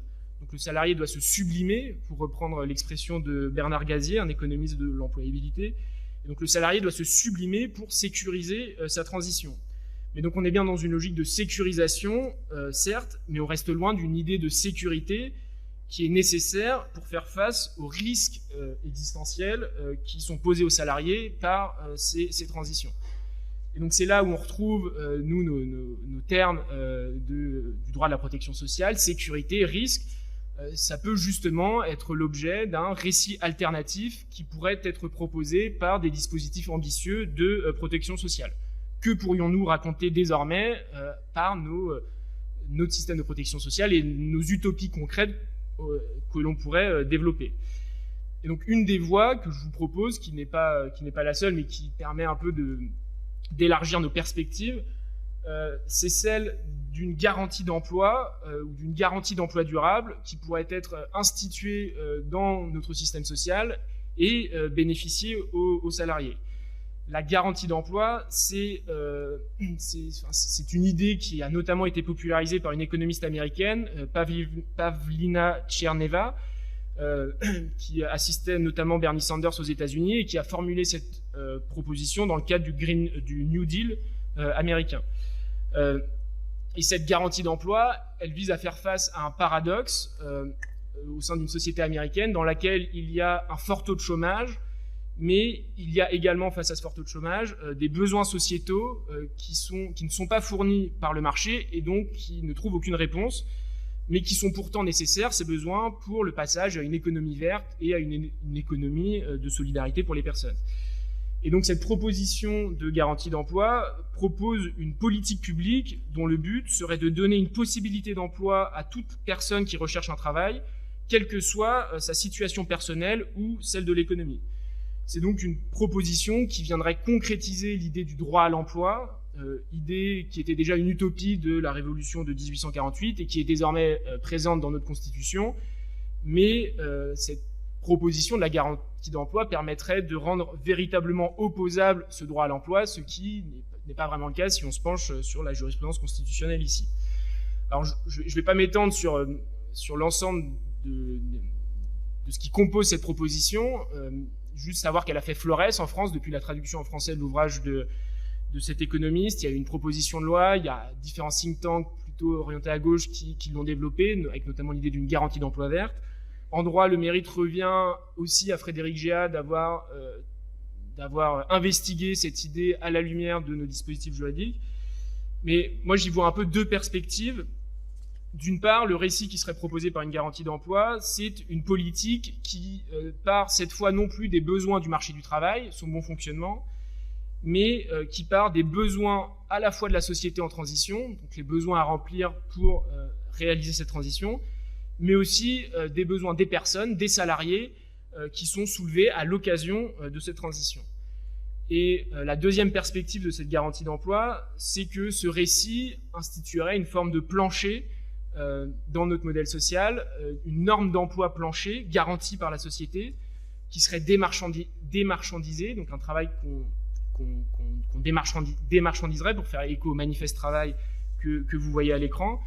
Et avec cette garantie d'emploi durable, on poserait ainsi les standards d'un type d'emploi minimal dont on définirait la durabilité, la soutenabilité, les conditions de réalisation, et qui du coup, par effet d'entraînement, ça nécessiterait pour le marché du travail de se transformer lui-même pour s'élever au-dessus de ce plancher proposé par une garantie d'emploi durable.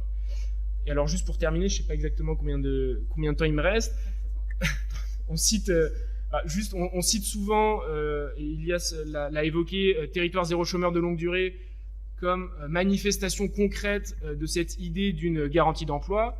Pour ceux qui ne sont pas familiers de ce dispositif, c'est une expérimentation territoriale dans laquelle des entreprises à but d'emploi proposent à des chômeurs de longue durée des emplois socialement utiles et non concurrents à ce qui est déjà proposé sur le territoire. Et donc on dit souvent qu'avec territoire zéro chômeur, ce n'est plus aux personnes de faire évoluer leurs compétences pour s'adapter aux évolutions du marché, mais c'est l'emploi lui-même qui se modifie pour s'adapter aux particularités des personnes, et notamment des chômeurs de longue durée, et notamment à leurs freins sociaux. Ce qui est intéressant dans notre idée de définition de vocabulaire, c'est comment est-ce que les entreprises à but d'emploi, les territoires zéro chômeur, définissent ces activités socialement utiles et non concurrentes. C'est juste très amusant de lire que le premier élément qui ressort à ce propos, et pour citer l'expérimentation elle-même, il ne s'agit pas de définir au niveau national une liste exhaustive d'emplois qui serait à créer dans l'ensemble des territoires d'expérimentation. Donc tout de suite, on se met en opposition par rapport à cette idée de liste qu'on a vue tout à l'heure. Mais on est plutôt dans l'idée d'une démocratie locale avec des comités locaux pour l'emploi, les CLE, qui, dans une concertation dans laquelle sont impliqués les chômeurs de longue durée, parviennent à définir les activités qui seront finalement proposées sur le territoire. Et si on regarde dans les travaux des différents sociologues qui ont commencé à analyser la mise en place de ces territoires zéro chômeur, on voit qu'il y a une conflictualité certaine pour définir ces différentes activités, les conflictualités au sens positif du terme, comme ce qu'on peut retrouver dans la démocratie sociale des syndicats. Alors, quelle forme concrète pourrait prendre cette dernière utopie des entreprises à but d'emploi, une assurance emploi, une sécurité sociale professionnelle, comme en parlait la CGT, prendre la sécurité sociale comme modèle. Ce sera à nous, sans doute, de concrétiser ce nouveau récit pour que, face à la montée des incertitudes produites par la transition écologique, les salariés puissent en finir avec les hantises du lendemain et regarder l'avenir avec confiance. Vous reconnaîtrez sans doute ici les mots d'Ambroise Croizat, qui est un des premiers artisans de notre sécurité sociale en 1945. Et donc, pour conclure cette communication et aussi bientôt ce colloque, je voulais juste vous livrer les mots d'un autre artisan de la sécurité sociale en 1945, Pierre Laroque, mots qui nous disent de ne pas oublier derrière cette technique, ces listes parfois un peu arides, la foi qui doit perdurer. C'est des mots qui ont été prononcés lors de l'inauguration d'un cours sur l'enseignement de la sécurité sociale le 23 mars 1945. Et donc Pierre Laroque nous dit « La technique, l'organisation ne peuvent être profondément efficaces que si elles sont animées par une foi profonde, une foi ardente, par cette foi qui a soulevé les fondateurs de la mutualité et du syndicalisme, par la foi dans le progrès social, par cette foi qui a été à la base de toutes nos révolutions, car c'est une révolution qu'il faut faire et c'est une révolution que nous ferons. » On pourrait ajouter ici une révolution écologique, peut-être. Merci.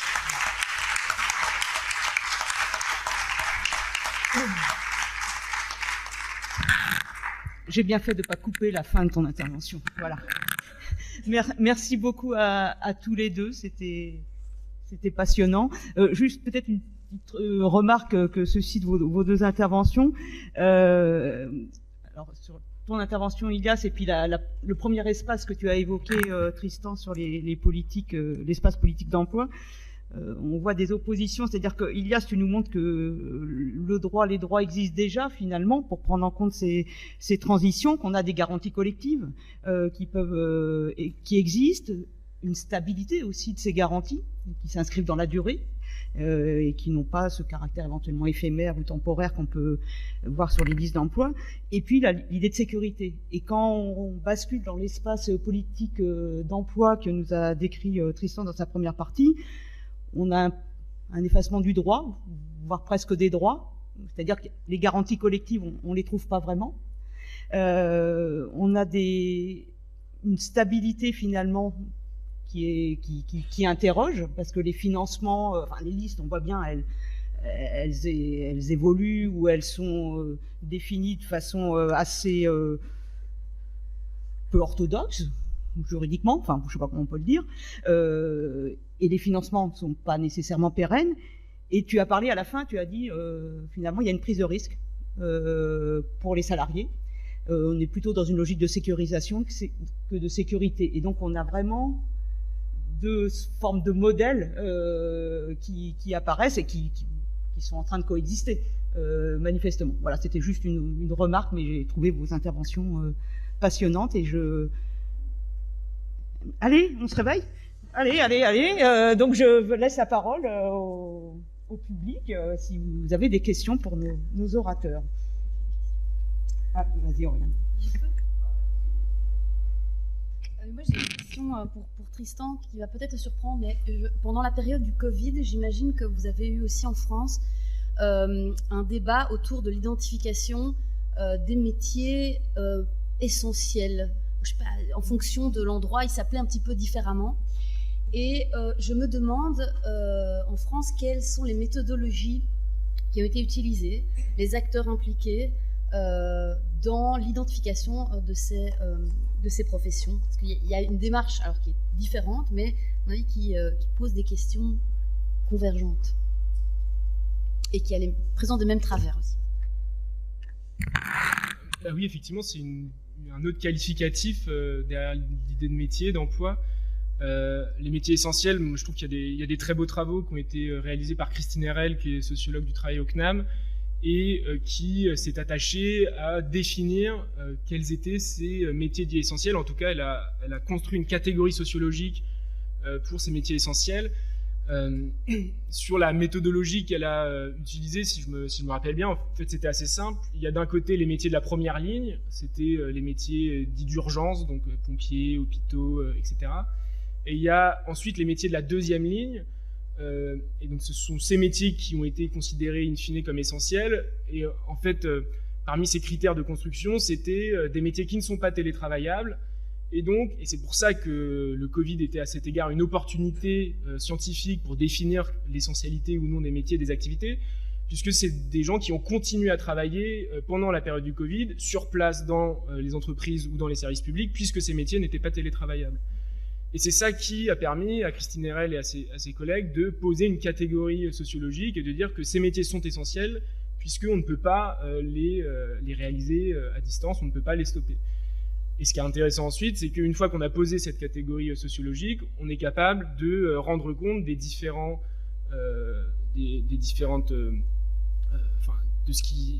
points communs entre tous les métiers qui composent cette même catégorie. Et à nouveau, c'est assez éclairant et pas très surprenant, mais c'est des métiers où les gens ont tous, où les travailleurs et travailleuses ont tous et toutes un sens très fort de leur métier, et donc le sentiment très fort de faire un métier qui est très utile, mais qui ont toutes et tous le sentiment de ne pas pouvoir bien faire leur métier. On retrouvait l'idée de qualité empêchée qui a été mise en place, édictée par Yves Clos, psychologue du travail. Donc fort sentiment d'utilité, mais sentiment de mal faire son travail. Et ensuite, d'un point de vue réalisation du travail, c'est des carrières très plates, des salaires qui n'évoluent pas au fil de la carrière, et donc une valorisation de ces métiers qui n'a pas été permise, ce qui avait amené au mot désormais rendu célèbre du président de la République: il faudra se souvenir de ces métiers essentiels que nos économies reconnaissent et rémunèrent si mal. Mais voilà. Mais en tout cas, c'est sûr que le Covid, pour ça a été une opportunité pour peut-être sans doute un laboratoire pour identifier ces métiers.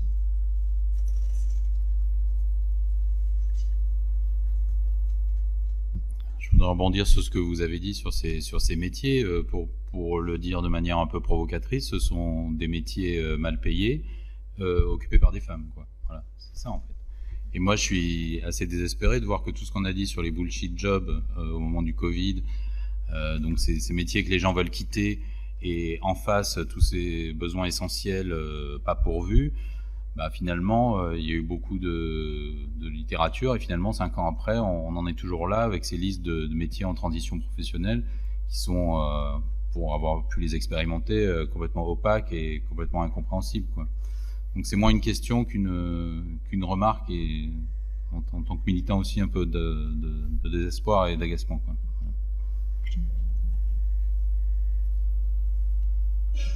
Oui, il y a des conditions de travail difficiles, bien sûr. J'irai un peu dans la continuité parce que c'était, en tout cas la présentation, elle permet déjà de faire la catégorie des emplois et ceux qui sont confrontés dans le cadre des PSE, et ça fait un peu écho au débat qu'on a eu ce matin. Et ça a été dit parce qu'aujourd'hui, dans le cadre du Covid, on a mis en lumière ceux qui œuvraient au quotidien, je dirais les invisibles qui œuvraient au quotidien, qui aujourd'hui ne sont pas assez reconnus dans leur activité ou mal rémunérés, comme ça a été bien dit, parce que ceux qui œuvrent pour le service public. Mais dans la réflexion par rapport à la durabilité de la question de l'emploi, c'est ce qu'on a, nous, à travers, alors c'est pour ça que je faisais référence à Marcel Paul, et puis par rapport, j'ai bien entendu Ambroise Croizat par la suite, notre statut permettait deux choses. Permettait justement d'avoir cette continuité de garantie de l'emploi associée. Alors bien évidemment, il est que sur une périmètre d'activité, donc ce qui permettait toute transformation, d'accompagner les salariés, même dans une formation lourde, etc., pour pouvoir justement aller vers les nouveaux métiers. Et il y avait la question garantie aussi salariale, parce que derrière aussi c'est un élément important. Et ça, dedans, est-ce que c'est aussi quelque chose qui est abordé dans le concept de la question de la durabilité et de la sécurité sociale de l'emploi, parce que cette notion-là, c'est aussi un élément très important, parce que souvent, il y en a qui partent, et des fois, ils découvrent un salaire bien moindre en fonction des emplois ou des garanties collectives qui s'associent dans les filières.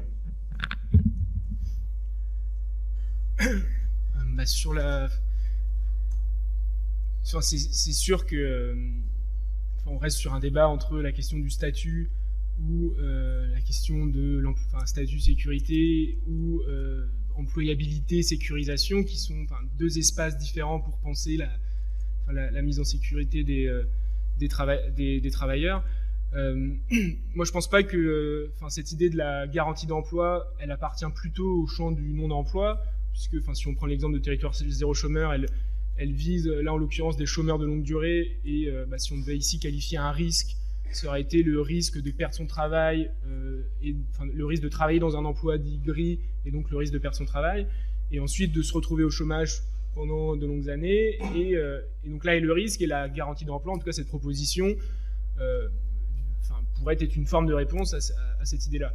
Après, je ne pense pas que ce soit un dispositif qui devrait être unique ou concurrent à d'autres dispositifs de mise en sécurité et d'autres statuts possibles pour les travailleurs. Il y a d'autres idées qui peuvent être mobilisées, l'idée du salaire à vie,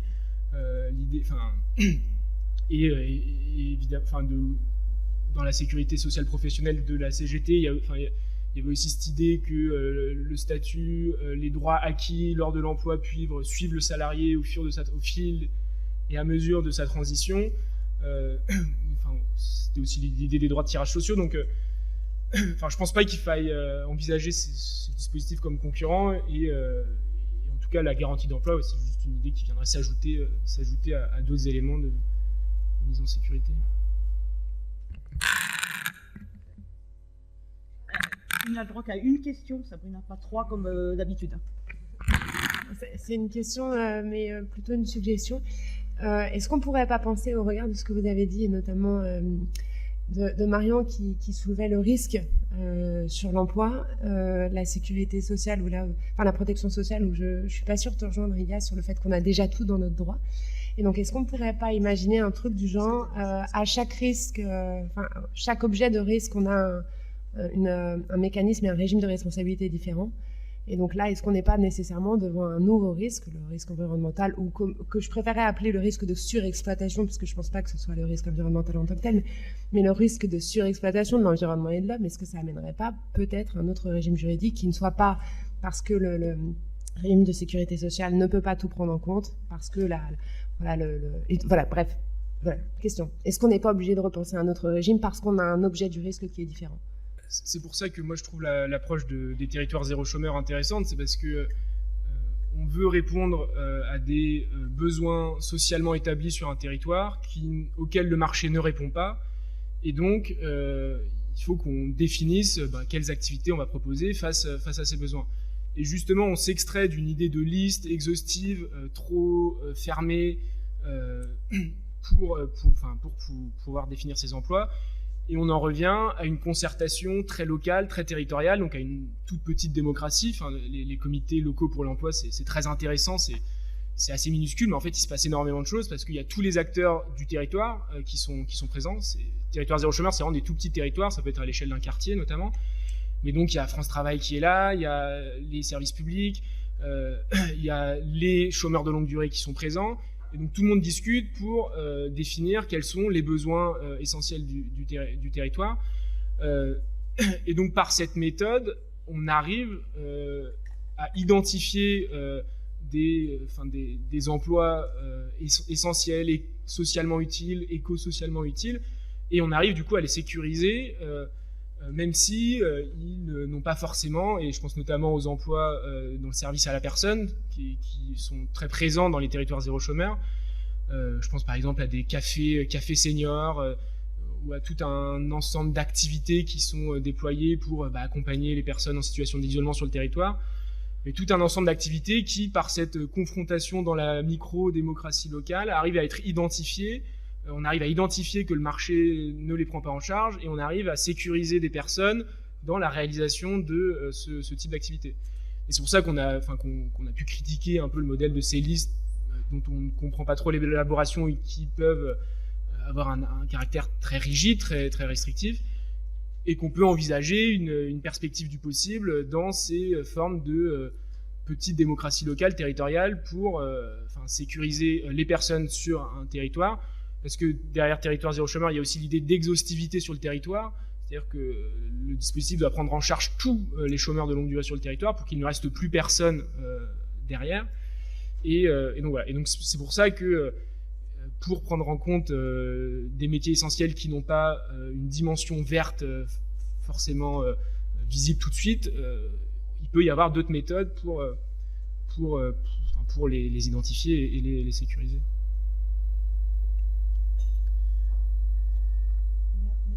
On va reféliciter nos deux intervenants. Merci.